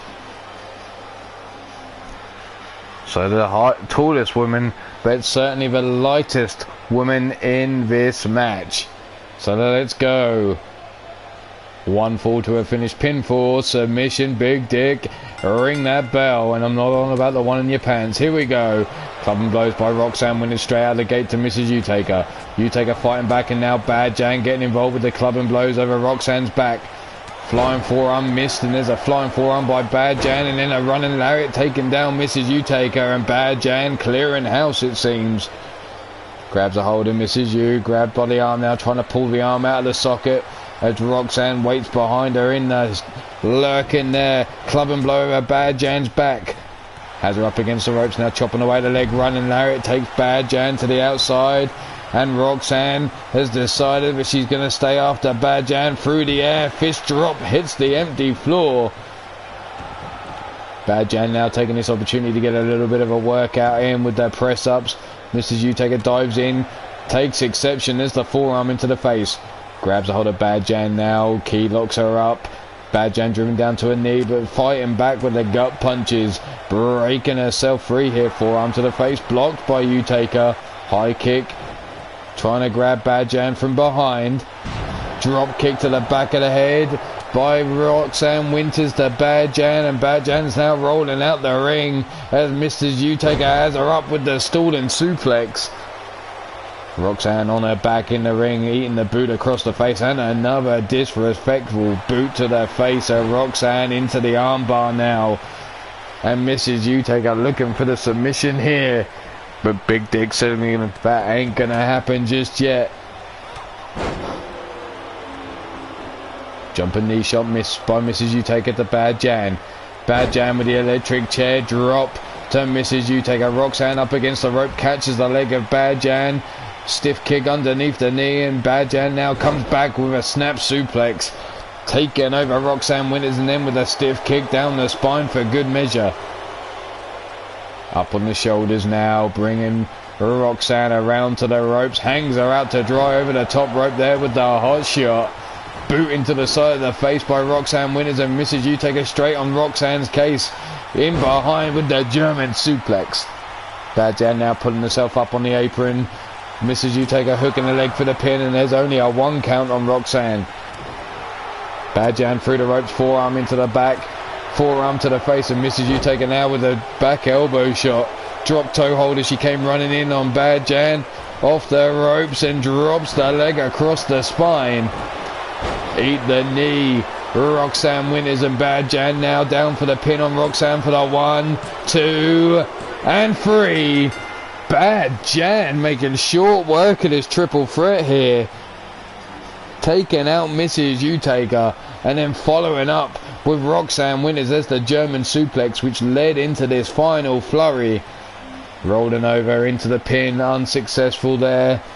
Here was Bad Jan after dealing with Mrs. Utaker, making Roxanne Winters kiss the knee.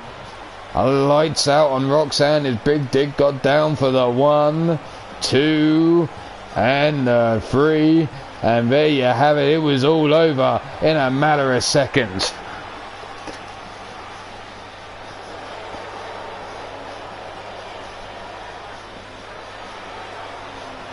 Congratulations, Bad Jan.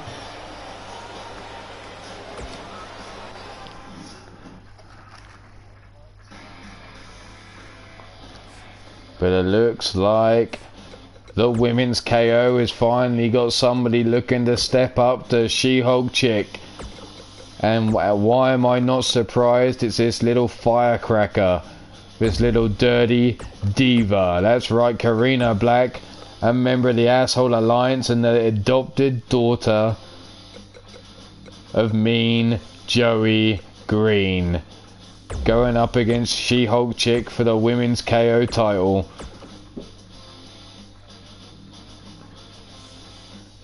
There it is, the women's KO title on the line in a backstage brawl between Karina Black and She-Hulk chick. For size and weight difference alone. Oh shit, Karina Black throwing shade at Shulky. God damn. Come on, you failed experiment. Not many women would taunt She-Hulk chick before going into battle. But each your own. The little dirty diva getting all up in the face of She-Hulk chick there. Straight out of the gate, Karina grabs the arm into the Russian leg sweep, taking She-Hulk down.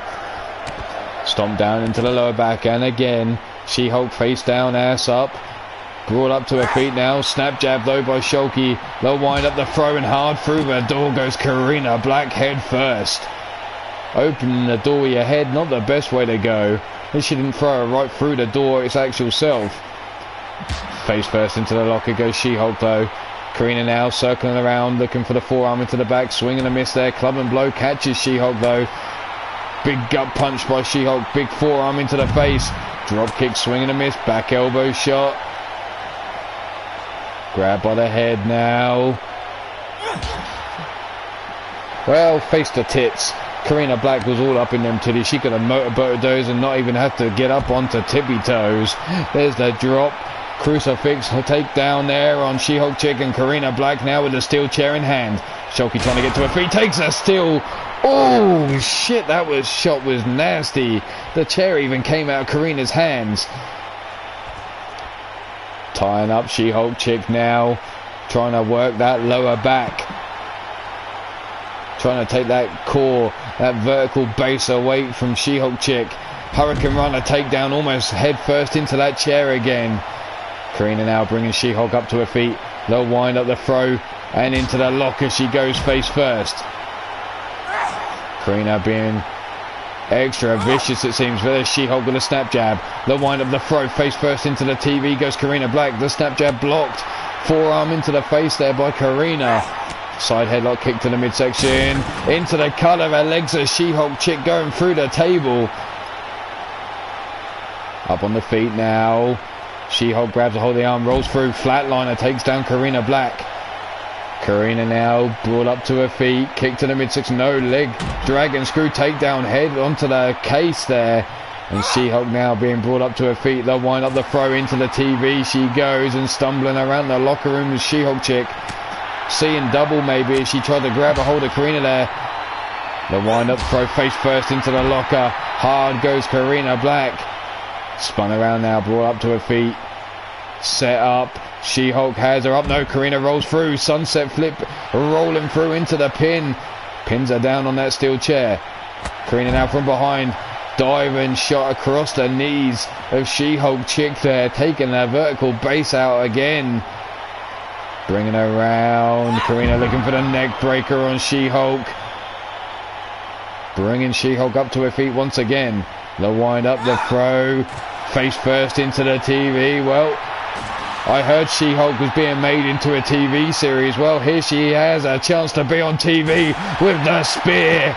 And down goes She-Hulk chick. Well, maybe she's coming back for a sequel. Because that's not over yet. There's the stomp down into the lower back. Grab a hold of the arm now. Karina steps through. Single arm monkey flip. Tosses her over. What the fuck? She-Hulk chick just got knocked out with a single arm monkey flip. That's got to be one of the most strangest knockouts I've seen. Almost as good as being thrown into the door. But Karina Black is now your women's KO champion. Congratulations, Karina Black. On that note, we're going to move it right along because, well, our next match is now coming. The next match is a one-on-one competition. And it is between your current Iron Skull champion. That's right, Mordred Nightwalker. And the Iron Warrior. No, it's not throwing that championship. Don't put the championship on the line because that's not what it's for. It's just a straight one-on-one competition. And that's right, I think She-Hulk now needs to be checked for concussion because, well, that's one of the strangest knockouts I have ever seen.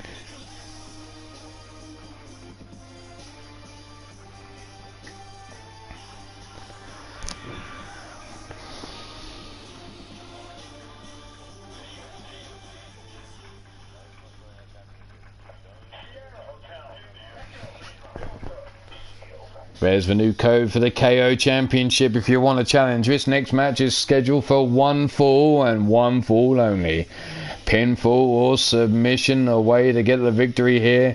Well, if you really want, then you can go for the dirty little count-out cheap victory. Or a straight-up DQ.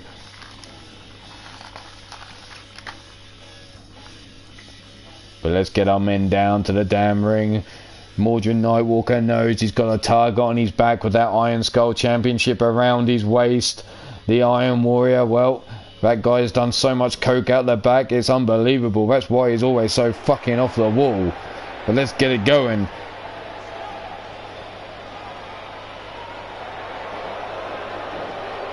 As we all know, this is Mordred Nightwalker's final season in UKWF. And he's looking to finish the damn season strong. He comes in standing at 6 feet 6 inches tall, 242 pounds, and none of that is in his bollocks as weight. Well, because they're always getting emptied, it seems. He is the East Coast bastard, a Mordred Nightwalker. And what will happen to eternity when Mordred Nightwalker steps out of the squared circle? There he is, raising that Iron Skull belt high to the crowd here. Not getting the most warm of welcomes here in London. Like I said, Mordred's goodbye tour, it seems, of the UKWF. And, well, like I said, what happens to eternity when that man right there leaves town?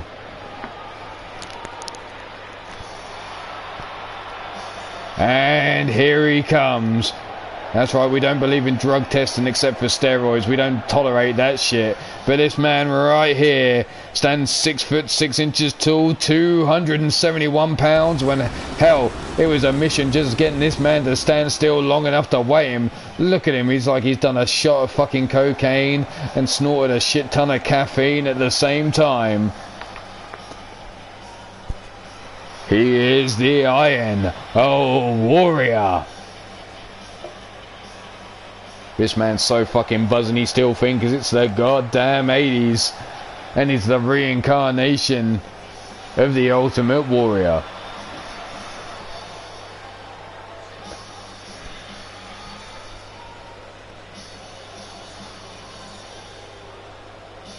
So the Mordred Nightwalker's going to have his handfuls here. Already, we know he's already been in action tonight. He's going to be a little bit stiff, a little bit sore maybe. But Big Dick, ring that bell, and here we go. Straight out the gate is the Iron Warrior with the belly to back suplex, tucking him across the ring. Stiff kick down the spine. Big stomp across the face. Scooped up on the shoulders, rolling through, face first into the canvas he goes. Shoot at Shamrock. I bet this man could sniff out coke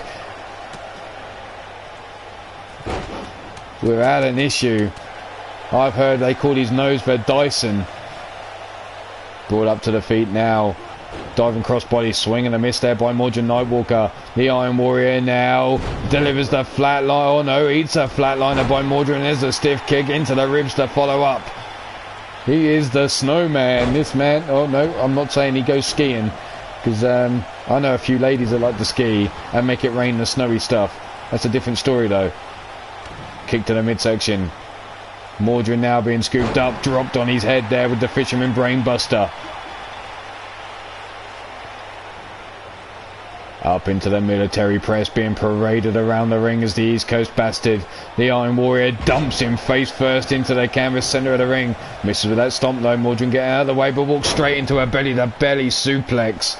And the Iron Warrior already going up top. Mordred with the kip up through the Eddie elbow drop, missing there by the Iron Warrior, sidestep by Mordred. Mordred now has him by the head, face first into the top turnbuckle he goes.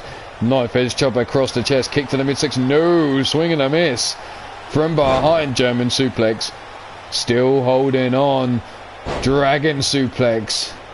The Iron Warrior holds on still, straight jacket German with the bridge, one and only a 1 count. Mordred laying face down, ass up, that's the way he likes to get busy. Carlos's clutch broken there, too close to the ropes. The Iron Warrior measuring up Mordred Nightwalker. Stomps down on the wrist, and there's a big boot into the tricep muscle, trying to stop Mordred from getting that Nightwalk to work. Kick to the midsection, there's the code breaker, and we know what comes next. We already seen it once tonight. Is the Iron Warrior about to fall foul to it? No, the shoulder block takedown by the Iron Warrior. Grabbing him by the head now. From behind. Rich lock applied. Big Dick keeping that one eye of his close on it. Don't forget Big Dick, the one-eyed referee. Large and in charge, and when he gets all excited or worked up, he spits like a fountain. There we go, there's the elbow shots by Mordred Nightwalker. Backbreaker brings the Iron Warrior up into a Russian leg sweep, driving him back down into the canvas. Now the head being smashed off the floor like a fucking coconut on a rock, trying to bust it open to get that good stuff. Mordred takes out Big Dick, and is this his opportunity to get a little bit dirty with the rules? Mordred now looking to go up top, not known for going high anymore. There's the boot into the chest of the Iron Warrior. Mordred through the air, jumping elbow across the chest. The Iron Warrior now being brought up to his feet. Mordred again with a code breaker, busting the Iron Warrior open, looking to bring him up. Knees into the midsection combination, elbow shot, chops the leg, knee shot into the side of the temple, and the Iron Warrior could be out. Dragged across the ring, forearm across the face for the one, and only a 1 count. Oh no, too much coke coursing through the veins of the Iron Warrior, it seems, to put this fucker out. Kick to the dick, sets him up, and here comes the Nightwalk. That brain buster, leg hook down for the pin, the outside leg hooked. There's the 1, the 2, and the 3. And Mordred Nightwalker with the victory. Here's that straight jacket German suplex, taking Mordred over for the 1 and only the 1 count. The Iron Warrior eating the first of 2 code breakers. Here was those combination strikes, the knee shot into the side of the temple. And here's the move that put the lights out on for Mordred Nightwalker to pick up the 1, 2, 3. Here you see him hooking the outside leg, putting the Iron Warrior extra pressure onto those shoulders, making it harder to kick out for the 1, the 2, and the 3. But it looks like we're going to have to cut the celebration short, because Mordred Nightwalker has a challenger coming down to the ring. That's right, Mordrin, your current Iron Skull champion, has someone coming down to the ring. We're going to have to do this the old-fashioned way.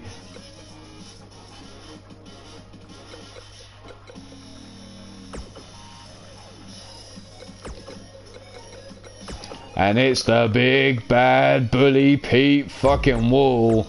Pete Wall coming after Mordrin Nightwalker in that Iron Skull Championship. Sees the opportunity after the Iron Warrior went after the man here. Coming down to the ring now.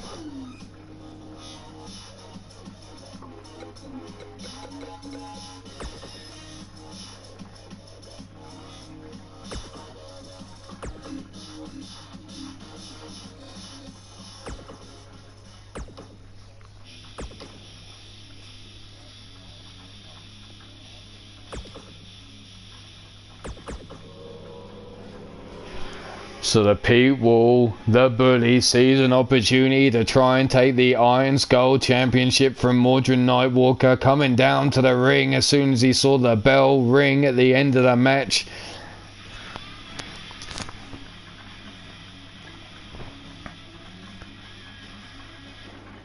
He might have slipped past my coke-headed protege, but that bitch ain't no bully, says Pete Wall, talking about Mordrin Nightwalker. Well, we'll have to see if Pete Wall can back those words up now and take the belt away.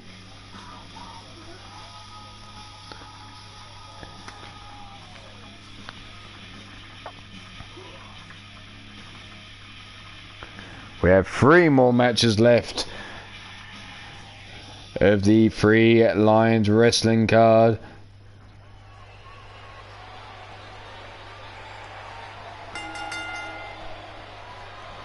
And here you see Ho-Ho Jojo ringing the bell.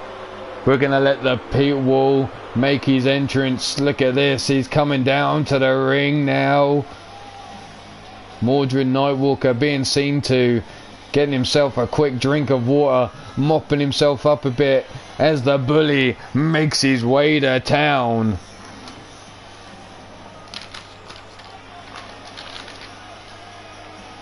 Standing in at 6 feet 5 inches tall and 254 pounds. He likes to call himself the Godfather of Wrestling, the big bad bully himself, Pete Wall. And he could have just sorted out that protein he's got in his beard there. Drinks it directly from the source.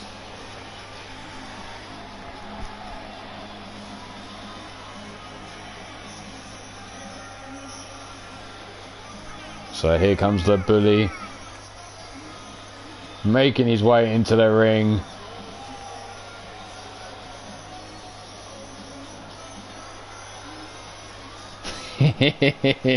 Fuck you too, you asshole.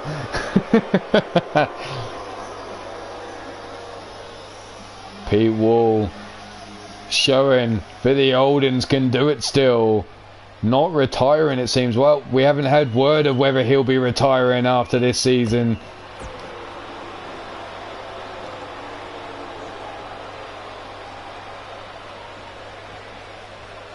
And there's what this match is all about, the Iron Skull Championship. Mordrin Nightwalker, like I said, all going ready through one match. This is all going official, like, god damn, let's just get down to business. Pete Wall, Mordrin Nightwalker, Iron Skull Championship, let's get the fuck on. There's the lefts and the rights with a crossbody led out by Mordrin. Mordrin now bringing Pete up to his feet. Grabs him up. No, Pete with the elbow shots into the side of the head. Sees the flatliner coming. There's the corkscrew uppercut. And there you see DIFH doing it for her. Eddie and Will, the tag team there. Well, sitting in the crowd, scouting out the tag or the roster, it seems. Scooped up, sit down, powerbomb, taking Mordrin out. Lower back being lit up here. Being brought up to the feet now. Knife edge chop across the chest. Return and fire is Mordred Nightwalker. Irish whip into the ropes we go. Ducked under. Pete now ducks under the jumping Mordred Nightwalker. There's the back elbow shot. Roundhouse. No. Catches him with the kick to the head as Pete Wall pops his head up. Rolling Mordred over his back now. Looking to bring him up to his feet. Both men keeping it in the ring here. Tossing Mordred across the ring, and holy shit, the old man got up with a nip up. I didn't really think that was possible.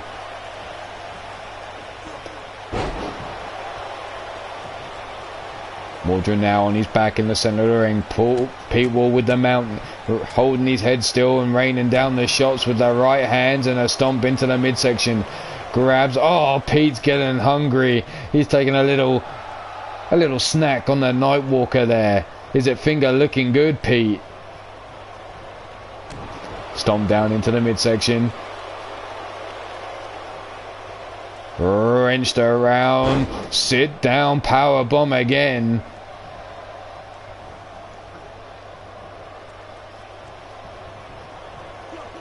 Whipped into the ring. Ducked under. Mordred again, all working the combinations, taking down Pete Wall. Stomp down into the knees.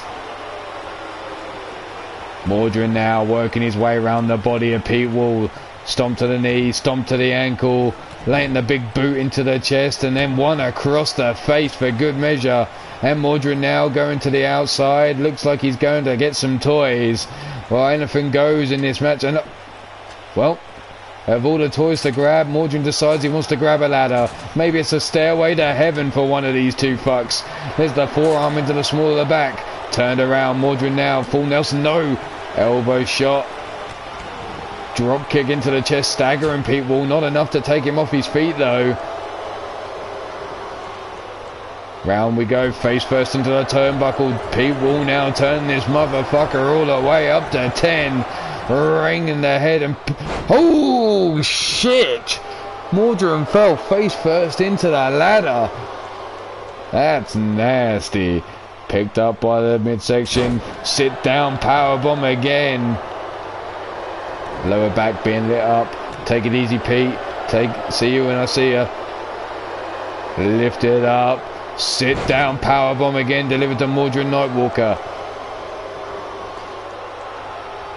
Pete Wall climbing the rope, sitting on that top turnbuckle through the head, knee drop into the chest, no, swing and a miss, and there's a stomp down into the midsection.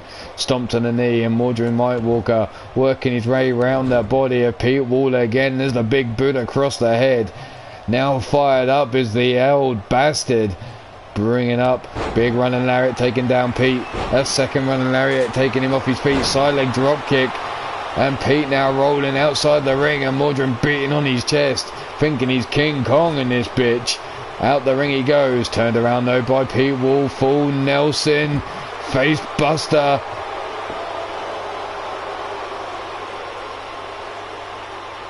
Pete now bringing Mordred up to his feet. Oh, look for that dirty low blow, but Mordred had it scouted. There was the knee shot, the code breaker on the outside of the ring, and Pete Wall could be about to suffer the same fate as Alexander Ross and the Iron Warrior, but no, fighting back now is the Bully. Fisherman brain buster there, taking down Mordred Nightwalker, brings him up to his feet again, tosses him into the ring. Pete slow up onto the apron, looking to go up top again as Mordred's laid out in the ring through the air. Big body splash lands on the knees, and there's the kip up by Mordred. Pop up fastball punch rocks the jaw of Pete Wall, and now laying in wait, but Pete was smartly rolling to the outside. Those veteran-like brain cells working well as he rolled to the outside for safety. There's the big right hand. Now looking for the fall of man. That's right, he drops his big old blue balls across the forehead of Mordred Nightwalker as he dumped him down on his head. There's the rake of the eyes by Mordred. Kick to the midsection, and Pete Wall just got taken on a night walk. Mordred now eyeing up Pete, measuring him as he's laid out on his back. Sits him up. Stiff kick down the spine. And now Mordrin working his way around the body again, limb by limb. There's the big boot into the chest and finishing with the head. Well, Mordrin I don't know how often he finishes with head. That's a rather personal question. But there's the running Lariat's taken down Mordrin Nightwalker again, bringing him up to his feet. Sleeper hold applied, dropping him down into the back of his head. Mordrin now laid out on his back as Pete Wall lays in wait. Mordrin up on the shoulders, and it's welcome to the wasteland, delivered to Mordrin Nightwalker. Stiff kick down the spine to Mordrin, stomp down into the chest, brings him up to his feet again. Round from behind, German suplex, dumping him on the back of his neck. Now Pete Wall beating on his chest as if he thinks he's King Kong. Stomp down, diving crossbody, lefts and rights rocking the jaw of Pete Wall, and there he is rolling to the outside again as Mordrin climbs through the ropes, climbing his way up to the top and standing there, laying in wait, elbow drop to the chest, catches him with a glance and blow, and look as Mordrin pops up onto his feet.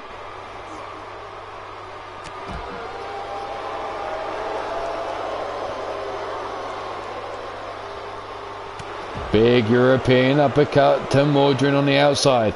Well, that could be true, who knows. Stomp down into the small of the back. Pete now sits Mordrin up. Stiff kick to the spine, swing and a miss there. Mordrin with a jumping lariat to the back of the head. That ladder still sitting inside the ring. Mordrin now missing with that kick though. Pete with a lariat missing. Mordrin's head narrowly missing the ladder there as he fell down. European uppercut by Pete Wall. Irish whip into the corner we go. Mordrin face first into the turnbuckle, running lariat to the back of the neck. Stiff kick down the spine. Brought up to his feet now as Mordrin has the big right hand. And here he comes to welcome to the fall of man as he drops his big old blue balls across the head. Look, they were so big and blue, they've busted Mordrin Nightwalker open. The crimson mask flowing down Mordrin Nightwalker's head. Lifted up, gut wrench, sit down, powerbomb. And Pete Wall laying in wait again as Mordrin slowly getting up to his feet. Has him up on the shoulders. Welcome to the wasteland. Center of the ring. Sits him up. Stiff kick to the spine. Swing and a miss. Pete now takes a forearm into the small of the back and a second. Roundhouse lights out Pete Wall. And Mordrin Nightwalker walks out of this ring still holding on to the Iron Skull Championship. There you see. Welcome to the Wasteland number 1.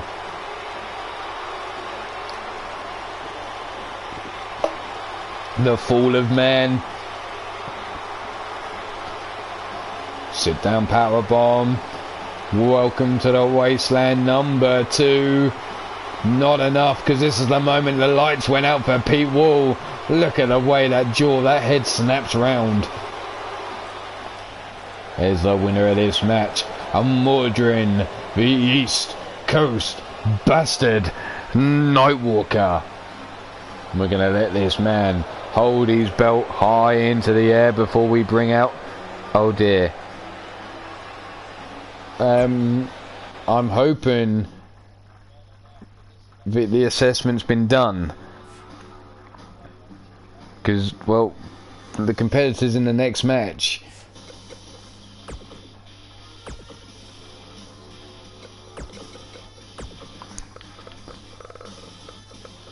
It's Cassie Madam Red.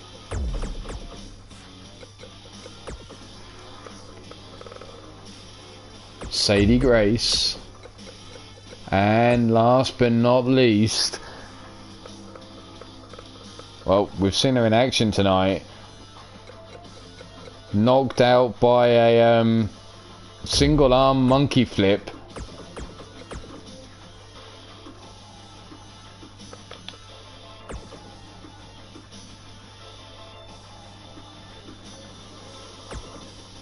She-Hulk chick.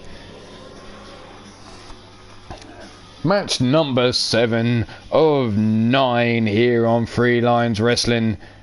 The next matchup will be Brandon Ace, Mark Caliber and the Drum Monkey. And our main event of the night is Declan Shaw going up against Bullet Adams in one-on-one competition. Then there'll be a small intermission, and then we'll be bringing you UKWF.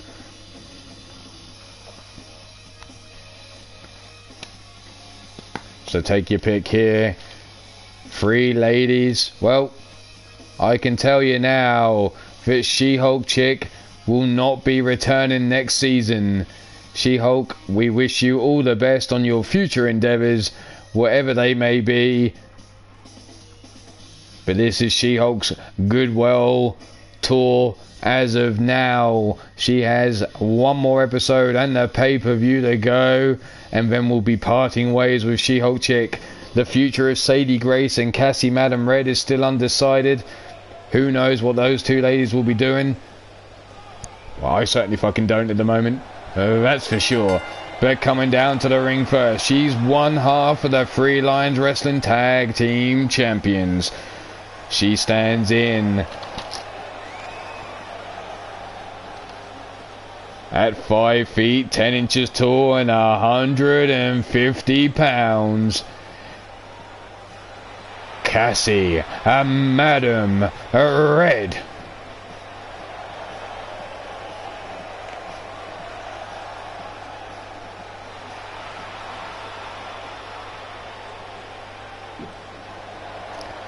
So that was one lady making her way down to the ring. She certainly wasted no fucking time getting down there. Coming down to the ring next, though, is a member of D-Generation Flex. She stands in at 5 feet 6, 180 pounds. Hailing from the Gold Coast itself, she is Sadie Grace.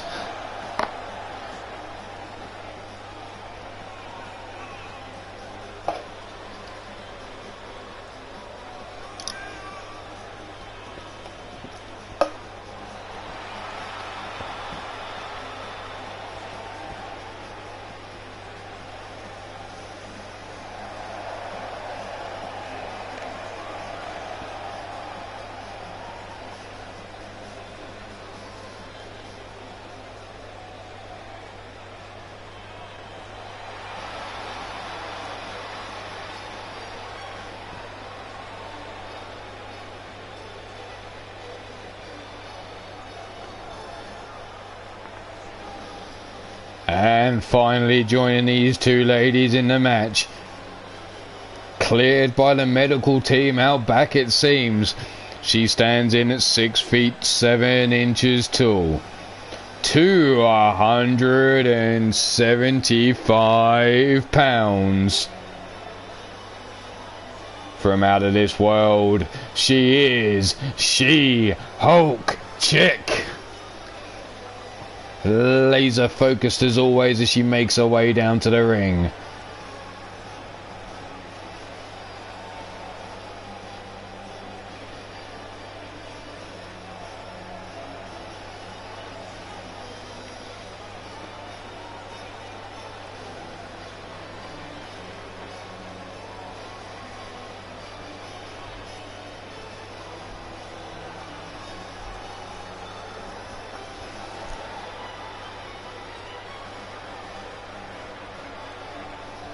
Karina Black throwing out shade again. Aimed at She-Hulk chick. What the fuck is Karina Black playing at? You mess with the ball, well, you mess with the Shulky, you're gonna get smashed.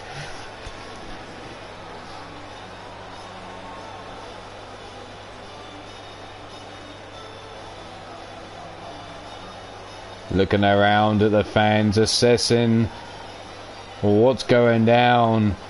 Taking stock in her last days here with the company. As I said, we wish you all the best, She-Hulk chick, on your future endeavours, wherever that may take you. But here we go right now. Cassie Madam Red, Sadie Grace, and She-Hulk chick. Big Dick, ring that bell. 1 fall to a finish here. Pinfall submission. The only way to get the victory is Sadie comes out with a kick to the midsection and rolling through with a neck breaker, taking down Cassie Madam Red. There's the back elbow shot. Big left hand by She-Hulk. Drop kick into the chest of Sadie Grace. Stiff kick to the spine. No, swing and a miss. Forearm into the small of the back. Shulky now caught by Oh no, Cassie saves her there. Delivers those forearms to the face. Drop kick takes Cassie down now. Sadie now takes a shoulder block to the back and she's down. Stiff kick into the chest. No, leg caught. Dragon screw takedown by Sadie on She-Hulk chick. Stiff kick into the chest of She-Hulk. Cassie Madam Red catches Sadie though with the flatliner. Sadie now rolling Cassie over her shoulders here. Scooped up. Scoop slam by Sadie. Takes down She-Hulk chick and there's a stomp down. No. Bitch slap this She-Hulk. Double thrust punch into the midsection. Drops Sadie down to the floor though. Leg swept by Sadie Grace. Stomp down into the chest. Cassie Madam Red now into the ring. Spinning back kick into the midsection as Sadie. Backdrop suplex. Drops her down onto the back of her skull. Dragged away by the arm and the leg towards the center of the ring. Cassie now running lariat. Takes down She-Hulk chick. She's got both ladies on their back and she's still focused on She-Hulk chick. Probably the smarter move considering the damage she took earlier. There's the boot into the face. Forearm into the back. Stiff kicks to the knee. High kick. Lariat takes She-Hulk down. Sadie Grace backing away from Cassie Madam Red. Swing and a miss there by Cassie. Springboard roundhouse almost takes out Big Dick instead. Cassie almost took out the Big Dick. Hey now, where's War? Anyway, power bomb there delivered by Sadie Grace to Cassie Madam Red. Legs tied up by Sadie there, looking to work over the knee. Trying to take away Cassie's kicks is Sadie Grace here. Jumping lariat, sidestep by She-Hulk. Face first into the canvas goes Sadie. There's Cassie with a nip up. She-Hulk catches Cassie with a glance and blow with that knee. Brings her up to her feet, up on the shoulders. Northern Light suplex by She-Hulk chick. Sadie into the ring now. Head scissor takedown on She-Hulk, driving her head first into the canvas there. Looking to bring her up, but rolled over the back now goes Sadie of She-Hulk chick. Shulky with a stiff kick following up. Knee drop into the small of the back of Sadie Grace. And now Sadie rolling out the ring for safety. Cassie rolling out the way. Oh, and there's a Brandon Ace. Well, he's just in time before his match in a little... Well, as soon as this one finishes, he's next up. Lufez pressed there by Cassie, raining down the shots to the head of She-Hulk chick. Now hooking her leg down for the pin. For the one... And only a one count as Sadie slow to her feet on the outside. Stiff kick down the spine. Cassie now laying in wait. Drop kick there by She-Hulk chick. Taking down Cassie Madam Red.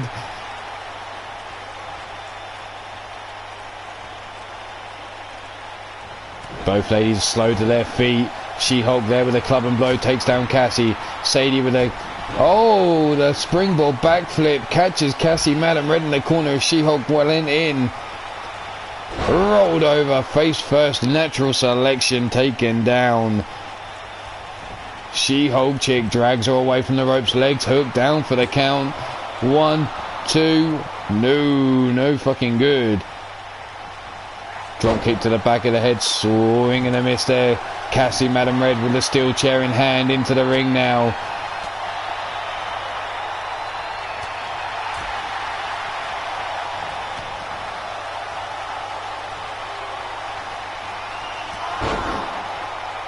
Cassie on her back. She-Hulk caught with her leg scissor takedown. 1, 2, and a kick out on 2.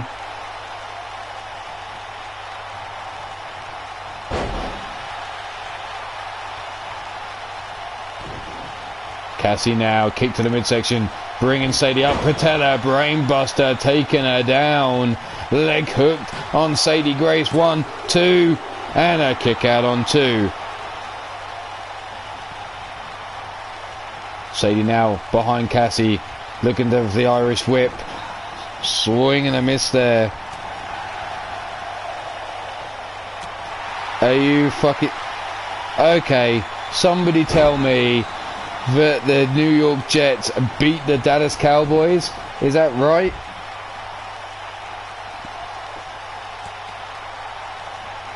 brought up, suplexed over. Cassie Madam Red taking down She-Hulk. Now Cassie calling for Shulky to get to her damn feet. In the corner we go. Cassie, Irish Whip, sends her across the ring into the opposite corner. Away from Sadie Grace. Oh, and here they go on a merry little jig around the ring before Cassie pulls her in close and gives Shulky that long kiss. Good night. There's the drop kick by Sadie Grace, missing though. Breaking up the pin is Sadie. Up on the shoulders now. Face first into the canvas on top of She-Hulk Chick. Locking in the rings of Saturn is Sadie Grace now. Locked in tight. Sadie looking to make Cassie Madam Ray tap out. Big Dick keeping a close eye on it, but Cassie not giving up. Sadie releases the hold. Goes for the pin by She-Hulk. Still down. 1, 2, and 3.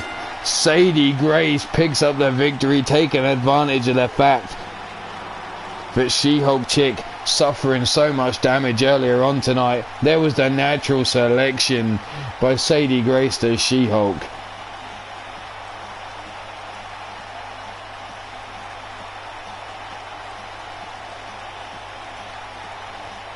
There was the pin attempt, no good. Here was She-Hulk with the Shulky smash to Cassie Madam Red. Here was the head scissor takedown. Sadie Grace eating the patella brainbuster to Sadie there. The long kiss goodnight by Cassie Madam Red helped Sadie Grace in the long run here. As she went for the pin, Cassie stopped there by Sadie. But your winner of this match, a member of D-Generation Flex, and a beautiful tragedy, she is Sadie Grace.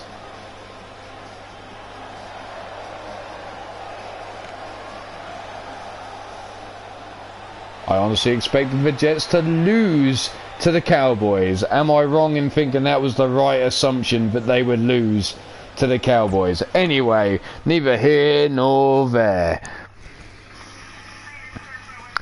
As we're going to bring on the next damn match.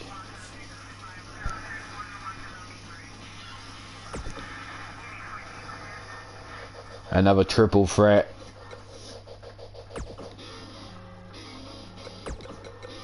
And in this match we have a Brandon Ace, Mark Caliber, and last but not least, he is a member of D-Generation Flex as well, Randall Drum.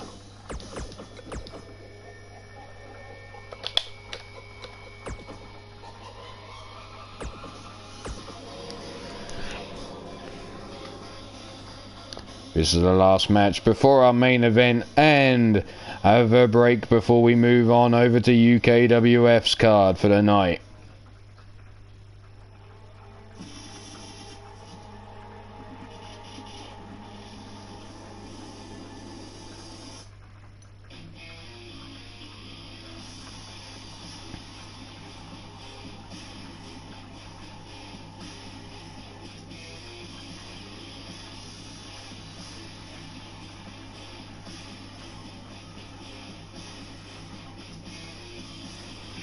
So this is following the same rules. 1 fall to a finish. Cord sitting straight out, just saying anyone but Brandon Ace for the win.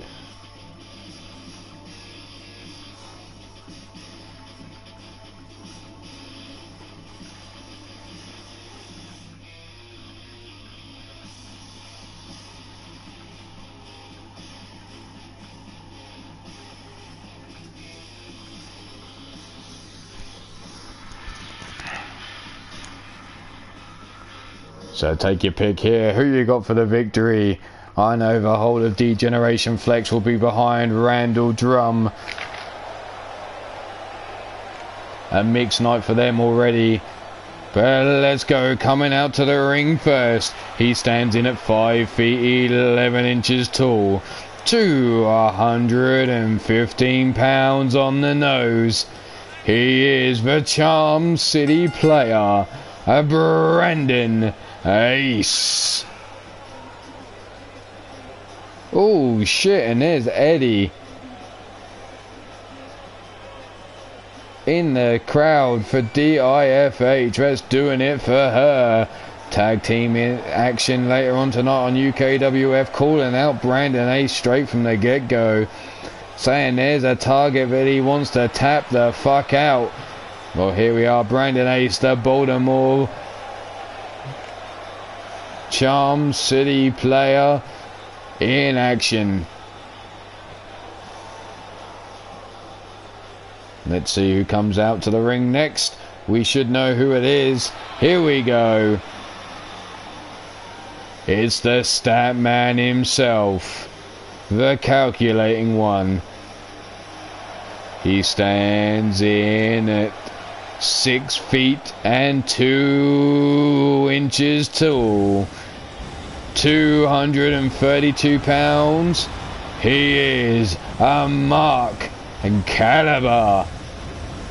And I take it Wolf saying, go Spot Monkey, go. Go Spot Monkey, go. And he's cheering for Brandon Ace on that front.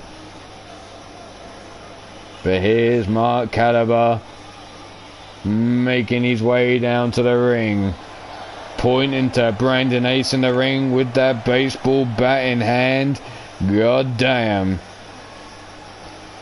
Sending a message.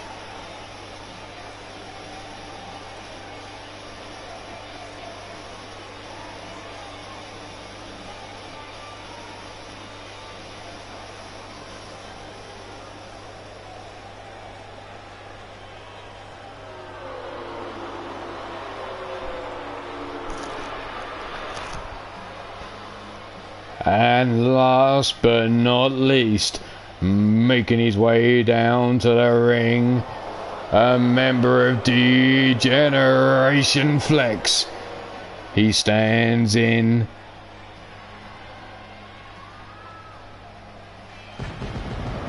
at 5 feet 11 inches tall, 200 pounds on the nose.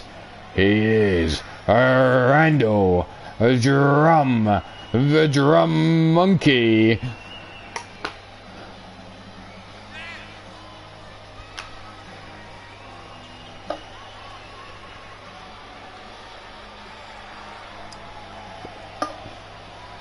We've seen some performances out of this man, mixing it up with super heavyweights as if they were nothing special at all. Some might say he is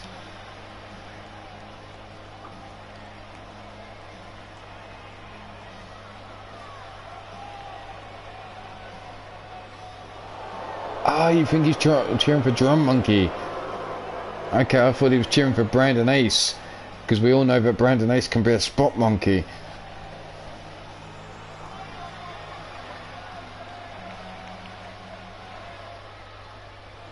Here we go, Brandon Ace, Mark Caliber looking focused, Drum Monkey looking relaxed in the corner, ring the bell, big dick, and here we go, diving crossbody straight out of the gate by Drum, cuts down Brandon Ace, forearm into the face,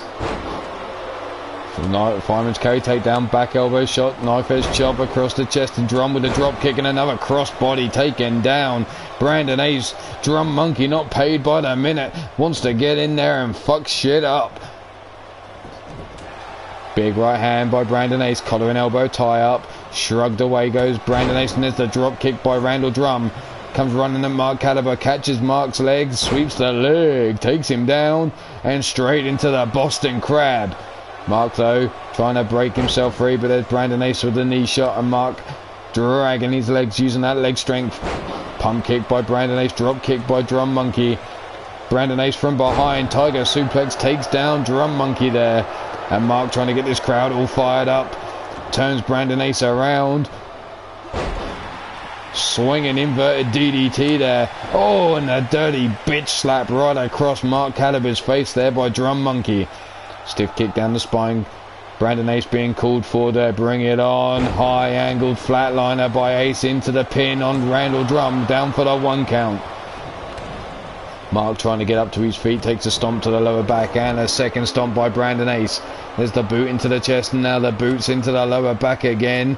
Boot across the face and Ace now working over Mark Caliber. Hammer locking that arm up behind the back, wrenching on the other wrist. Folding him up and there's the double knees into the lower back, rolling through. Mark now laid out is... The Michinoku driver connects with Randall Drum. There's the Insegurian. Honey, I'm home. Dr. Anus Tickler bringing you Savage Warfare on the channel of Dr. Anus Tickler. No, I did not stutter. He will check your anus.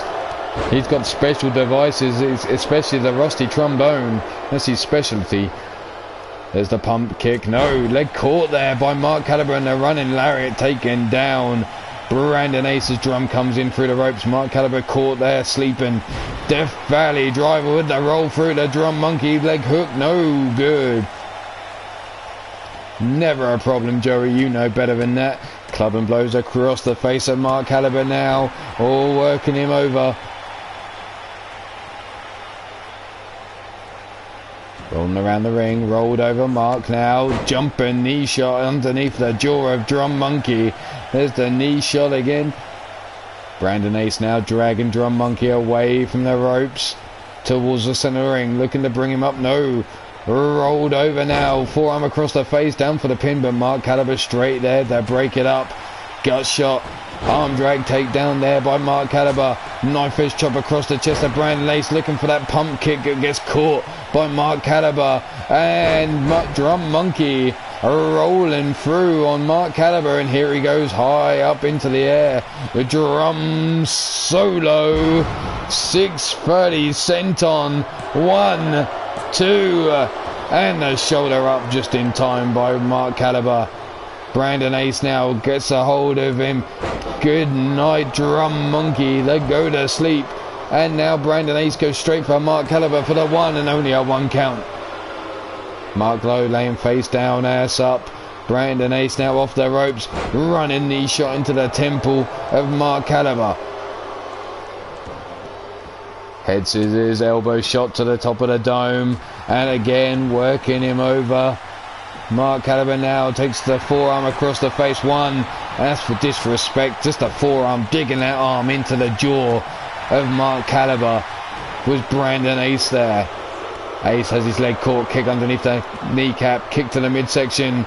Oh, and can we get a drum roll, please? Leg hook down for the 1, 2. And no, the shoulder up just before the 3. Brandon Ace surviving there. Knee shot underneath the jaw. Ace now backing up into the corner. Mark Caliber on his feet. Sees that Brandon Ace and catches him with the lariat. Hot shots Randall Drum over the top rope as he came running in there. Hooks the leg for the 1, 2. And the kick out by Drum on 2. Brandon Ace caught sleeping as his eyes were laser focused on Drum Monkey for the orange crush. Mark now has Drum against the ropes. No, into the corner we go. Tosses him out. Mark now middle rope. Leg drop across the chest. Down for the pin. Leg hooked and Brandon Ace there with the save. Ace with the right hand to the back of the head of Mark Caliber. Setting him up for the charm. City driver. Dragging him away from the ropes. Center of the ring now, leg hook. Can the delay cost him here for the 1, 2, and there's the kick out on 2. That delay for going for the pin may have just cost Brandon Ace the victory, as you see Drum with the nip up. Brandon Ace now caught by the Drum Monkey, bringing him up, snap suplex, rolling them hips. Shades of the late great Eddie Guerrero here for 3 amigos by the Drum Monkey, and there's the disrespect shown back by Drum with that 2 count with that forearm across the face, digging it in deep. And here we go again. Drum Monkey climbing the ropes. High perched up. Drum solo 630 senton as Mark Caliber lays the arm over for the pin. Gets a 1 count on Brandon Ace. Big boot into the side of the head. Mark Caliber caught with a running lariat. A second lariat by Drum Monkey. In the corner goes Mark Caliber. Flying lariat into the corner off the ropes. Ducks under Mark's attempt. Jumping lariat. And there's Drum with the nip up and Mark getting the fuck out of the ring. Leaving him to Brandon Ace now. Forearm across the face for the 1. And only a 1 count. But Drum not finished with Brandon Ace. Stomped down though. Ace rolls out the way and dives back into the ring. Playing cat and mouse here with the Drum Monkey. Back and forth, out, in and out of the ring. Drum now dives back into the ring. Waits for Brandon Ace. Nope. Drum out to the outside. Onto the ring apron. Drops down to the floor. Here we go. Round and round we go. Oh, there we stop. And, well, Drum Monkey gets caught. Pump handle, driver, face first into the canvas, goes for the pin, 1, 2, and there's the breakup save there by Mark Caliber. Knee shot, combination strikes, elbow shot, drops him down, knee to the temple, and Brandon Ace get the fuck out of here. Down for the pin, 1, and only a 1 count for Mark Caliber on Drum Monkey. Drum now takes a stiff kick down the spine, and Mark's now laying in wait. Brandon Ace on the outside. Feeling his head as Drum could be in trouble now. His eternal risk granted to Drum Monkey. Mark Caliber hooking the leg for the 1, 2, and a kick out. Brandon Ace was never going to make it there in time. The 2 count pops him up, military press, dumps him down, face first into the canvas. And Mark now looking for the stomp. Runs through Brandon Ace. A second lariat runs through him again. Third lariat taking him down. Ace in the corner now. Mark do-si-do, around we go. Brandon Ace with a big right hand. Bringing Mark Caliber out. Scooping him up. Hanging him up in a trio. Woe and oh, woe is me for Mark Caliber. As Brandon Ace uses those knees into the midsection. Driving all the air out of the lungs while the blood rushes to the head. There's the knee shot into the midsection. Pump handle, face buster, down into the pen, head leg hooked for the 1, 2, and the kick out on 2 by the Drum Monkey. Ace looking to bring him up with a leg shot from underneath him now. There you see Mark Caliber on the outside sitting around. 1, 2, and the kick out by Brandon Ace on 2. Mark Caliber has a hold of Drum Monkey. Brandon Ace laying face down, ass up. That's the way Amber likes to get.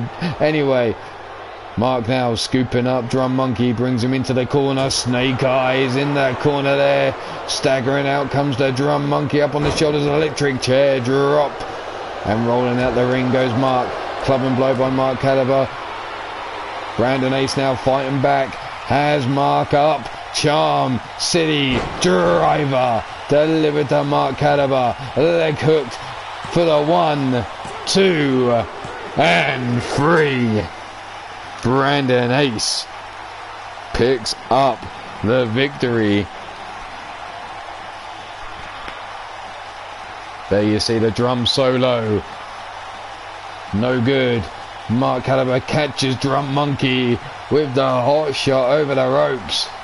The Charm City driver delivered to Mark Caliber. Here you see Drum Monkey with his Three Amigos finish. And again, look at this. This is the moment. Mark Caliber went for the pin. Drum was already in the air. We don't get to see it. Jimmy in the truck. What the fuck are you playing at? But Brandon Ace, congratulations on the victory. The Charm City player. Showing this crowd what he's about. And, well, he's certainly putting himself high up in the rankings at the moment. Could we be looking at the next Free Lions Wrestling light heavyweight champion right there?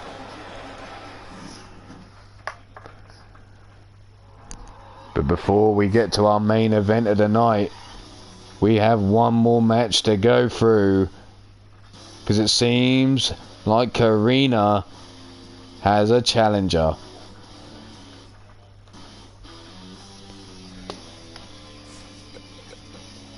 God damn. All women's KO belt. Where is she?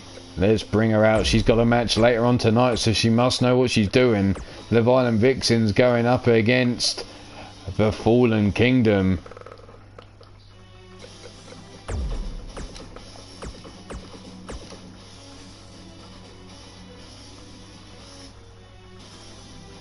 You hope Mr. James was watching? Well, I'm sure he was. But Mr. James seems to have concerns with, well, a certain Wolf Turgoviste who picked up a count-out victory over him just last week.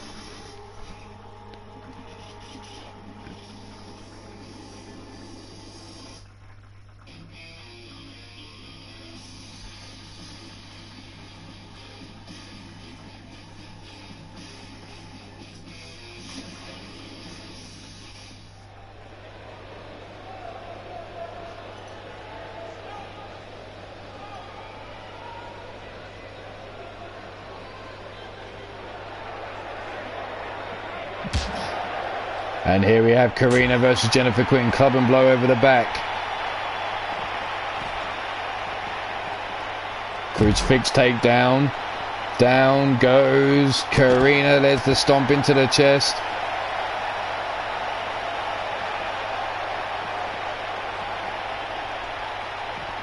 Karina now being dragged down the hallway by Jennifer Quinn. There's the elbow shots into the midsection. And again, all working her over here.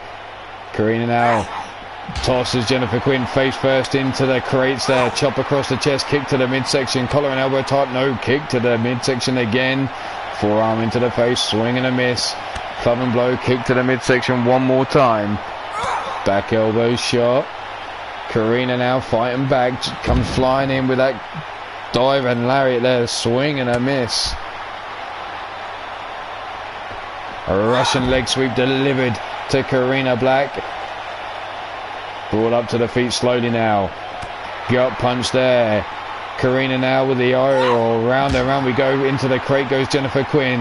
The BBQ being worked over by the double Ds. That's the big booty Quinn being worked over. Well, she don't look like she's got double Ds, but she's the dirty diva, Karina Black. Being dragged down the hallway now by the scruff of the neck is Jennifer Quinn. There's the elbow shots into the midsection, working her over. Back elbow shot there by Karina. Oh.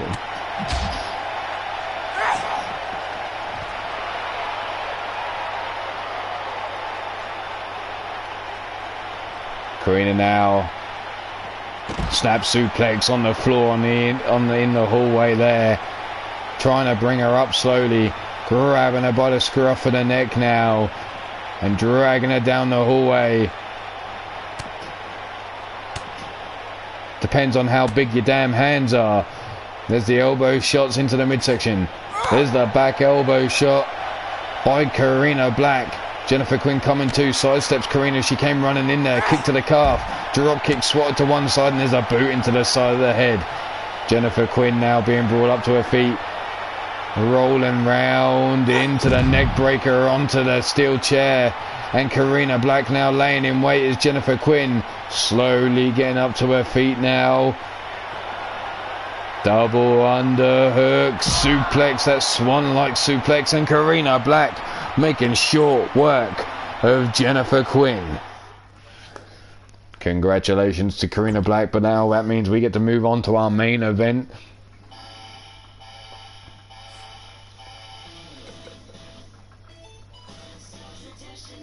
So our main event is none other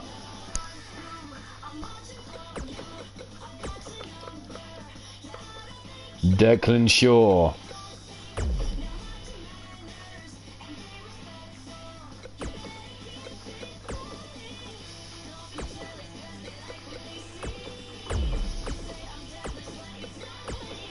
going up against Bullet Adams.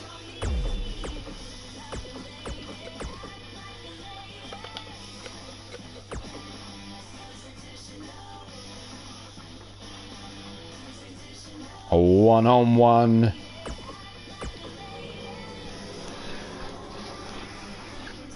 So Declan Shaw versus Bullet Adams.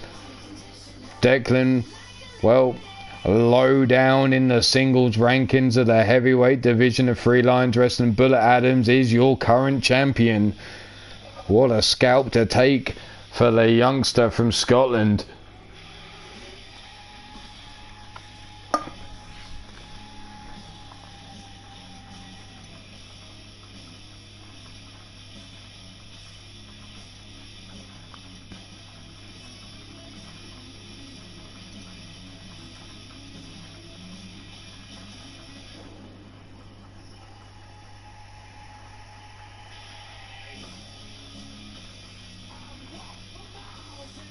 Declan for the win. Gordson going for his fellow Scotsman.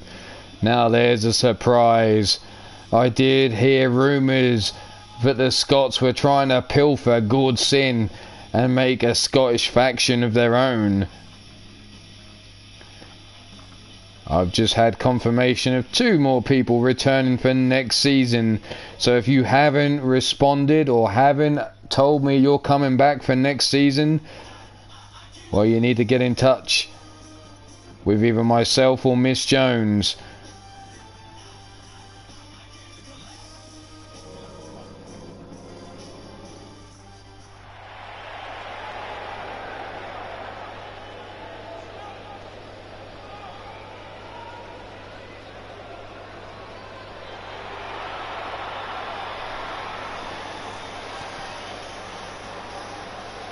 Here we go. Coming down to the ring first, being accompanied by his tag team partner Connor Stewart. He stands in at 6 feet 2 inches tall, 261 pounds. He is Declan Shaw.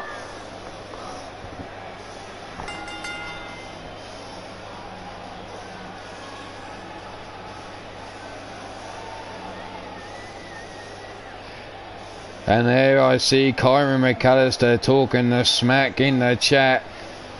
You make short work of this one, Declan, he's calling.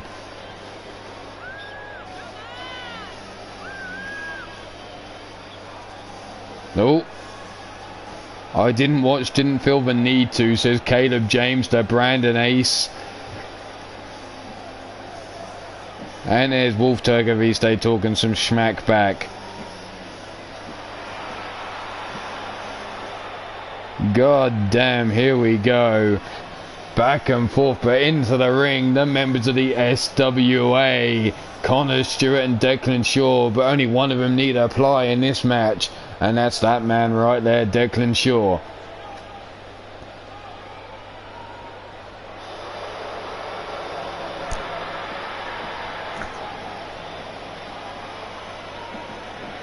And there's Hella, aka Caleb James, who brings you the real GWA. That's Global Wrestling Affliction on the Fractured Reality Studios channel. And don't forget his partnership with the APW. That's Mr. Demented's channel.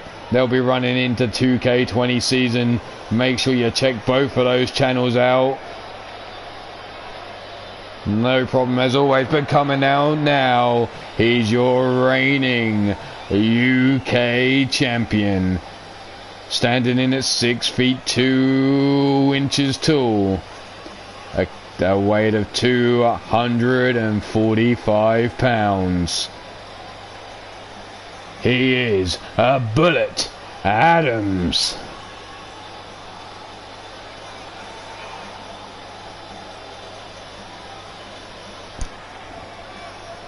Bullet Adams through the darkness.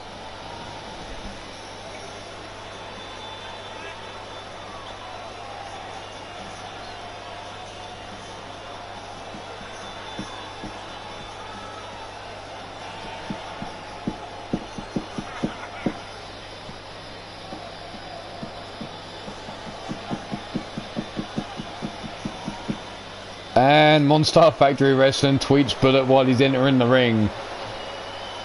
I hope you were nice. But as we approach the 2 hours and 45 minute mark, thank you very much for anyone that stopped by for the entire show, be it or if you've even stopped by for just a few minutes. It's much appreciated all the same. If you like what you see here on the UKWF and Free Lions Wrestling, make sure you smack that thumbs up, ring the bell, and support the channel to catch any future action here. But there's Big Dick ringing the bell, and straight out the gate, the Northern Lights suplex by Bullet Adams to Declan Shaw. There's the stomp down into the back, and again Declan now rolling out the way of the boot, comes out with a Northern Lights suplex of his own. Stomp down into the midsection, stomp down to the lower back. Here we go, Declan now laying the boots to Bullet Adams, bringing him up to his feet. Sidestep, kick to the midsection by Bullet, running in all the way over. Sunset flip into the power bomb, into the pin, down for the one and only a 1 count. Big Dick took his time getting down for that. Stiff kick into the ribs, and a stiff kick to the chest sends Bullet onto his back. Club and blow over the back of Bullet Adams now. Looks for the kick, but too slow. Declan whips him into the ropes, ducks under, but Bullet comes back with a lariat of his own. Jumping elbow drop to the sternum, driving the air out of the lungs of Declan Shaw. Stiff kick to the spine, swing and a miss. Declan now half and half suplex, takes him over the top and dumps him. Stomp down to the back of the head. Rolling over the top there, the whiplash effect to the neck. Big gut punch, no, arm caught, knee shot to the midsection. Running lariat into the corner goes Declan. Drop down to the floor, and out comes Bullet with the alley-oop. Sit down powerbomb. There you see Connor Stewart watching over Declan in the ring. Rolls him over now. Oh, a stomp into the midsection there, and then putting all that 245 pounds through the midsection of Declan Shaw. Gut wrench suplex there, rolling through, slapping him around the back of the head with his dick. And again another gut wrench suplex. Rolls him over again, another dick slap to the back of the head. Brings him up, and a third suplex there, takes down Declan Shaw. Stiff kick to the spine, swing and a miss. Drop kick to the lower back of Bullet Adams. Bullet now up onto his feet, European uppercut. And there you see Connor Stewart thrown in a chair. Is the referee tired? Is that what's up? Surely that must be it, because Connor Stewart wouldn't cheat. The SWA wouldn't do things like that, surely. Surely not. Bullet now up to his feet, eats a Northern Lights suplex there by Declan Shaw as he gets out of the corner. Stiff kick down his spine.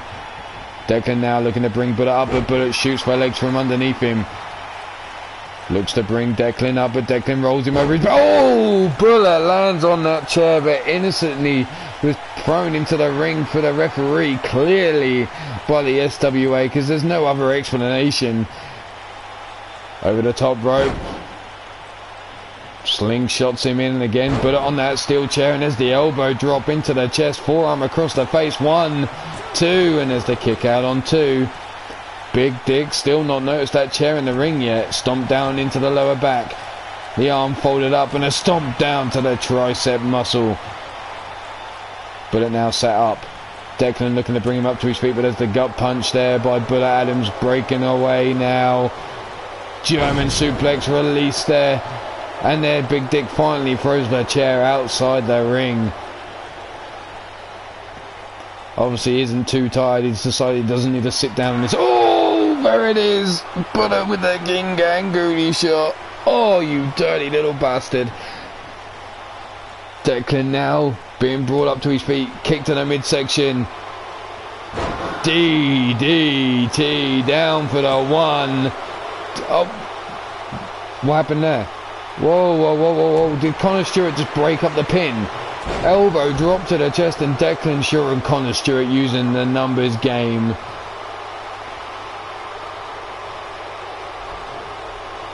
Northern Lights suplex.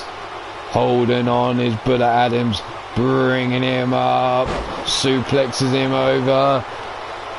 Bullet looking a little exhausted. Stomp down missing. Flying forearm to the face of Declan Shaw.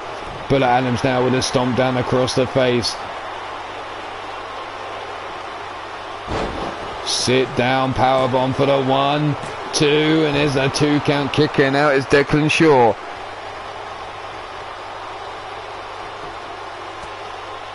Well, Bullet Adams smacking the ass and now doing press ups right in the face of Connor Stewart, looking him dead in the eye. Stomp down in the back. Elbow drop into the chest. The nip up there by Bullet Adams.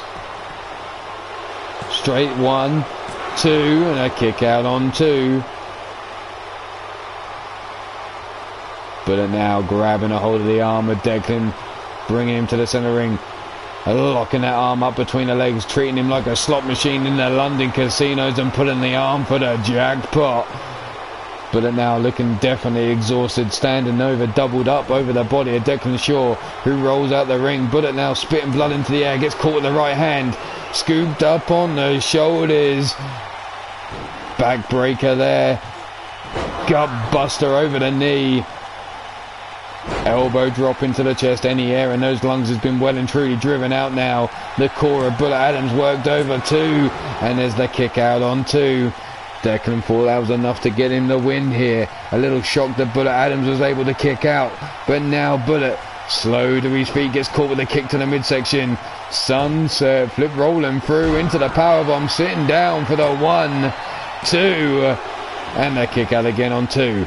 Bullet now trying to get up. Declan from behind, German suplexes him over, dumping him on that neck. Raising the arm into the air, trying to get this crowd, and it seems the London crowd is on the side of Declan Shaw. The boos as Bullet cut the leg from underneath Declan there. Oh, there it is again. Oh my God. Bullet, you dirty little bastard, into the corner there. Declan turned around. Bullet Adams now with the Irish whip, no, reversed. Underneath the rope, dives out. Here he comes with that acid rainmaker. Down for the pin, leg hooked. There's the 1, 2, and a kick out by Declan on 2. Bullet Adams now starting to show frustration here. Grabs hold of the arm, Declan with a shoulder block takedown. Where is he going here? Bullet trying to put himself up on the ropes as Declan climbs up through the air, diving cross body catches Bullet as he turns around. Stomp across the face, looking to bring Bullet up, but Bullet shoots the legs from underneath Declan. Begging for him to get up. Connor shouting advice at Declan inside the ring as Bullet now looks for the submission hold, but surely that's too close to the ropes. Is Declan going to tap out, or is he going to reach out and touch the ropes here? Bullet Adams has it locked in deep. Declan not using his brain apparently. The oxygen supply being cut off to the brain, and the right decision there. Dragged towards the centre of the ring, grabs a hold of the arm, locks it in again, this time centre of the ring, nowhere to go for Declan Shaw, and he's in trouble now. Big Dick keeping a close eye, but again Declan powering through this time, punch into the kidney, breaks the legs, lock around him, flatliner there to Bullet Adams, centre of the ring. Declan now grabs a hold of a leg, single leg DDT, trying to take away any strength in those legs of Bullet Adams now. Drop toe hold there. Bullet now has Declan right where he wants him, centre of the ring. No, there's the boot into the chest. Bullet now rolls to the outside. Declan now raising his arms to the crowd here as Bullet's on the ring apron. Big right hand, no, blocked by Bullet. Jumps into the ring there, straight at the feet of Declan. Back elbow shot and he's busted him open. Big lariat takes down Declan Shaw, looking to bring him up to his feet again. Release German suplex there, tossing Declan across the ring like a rag doll, but there's the judo-like throw coming back at Bullet now. Bullet now brought up to his feet. Big right hand, up on the shoulders, spin outside slam, taking down Bullet Adams. Declan hooks the leg. Big Dick, 1, 2, and a kick out just before the 3. and Declan was convinced that was a slow count. He was saying 1, 2, 3, but Big Dig told him, bitch, that was just a 2. And here he goes again, rolling through with that sunset flip powerbomb down for the count for the 1, 2, and again a kick out on 2. Bullet now up to his feet, clubbing blow over the back, no, swing and a miss there. Forearm catches, Bullet back elbow shot catches Declan. Big European uppercut has him staggered in the corner. Gut punch. Declan now out the corner here, Bullet Adams. And comes out with the blockbuster. Bringing him up to his feet. Oh, there it is again. Oh, there's no way, but Declan's kicking out of another pin. There's the 1, 2, and 3. And Bullet Adams. Oh, motherfucker. I feel sick just watching it. Here you see, no, oh, god damn, there's a Gingang goodies all up in them guts.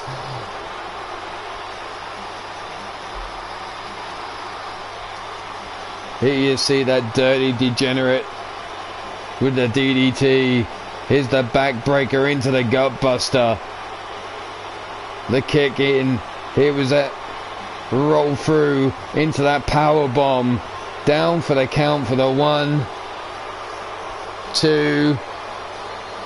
Here was Bullet Adams again. Oh, I still feel sick seeing it even on a replay in slow motion.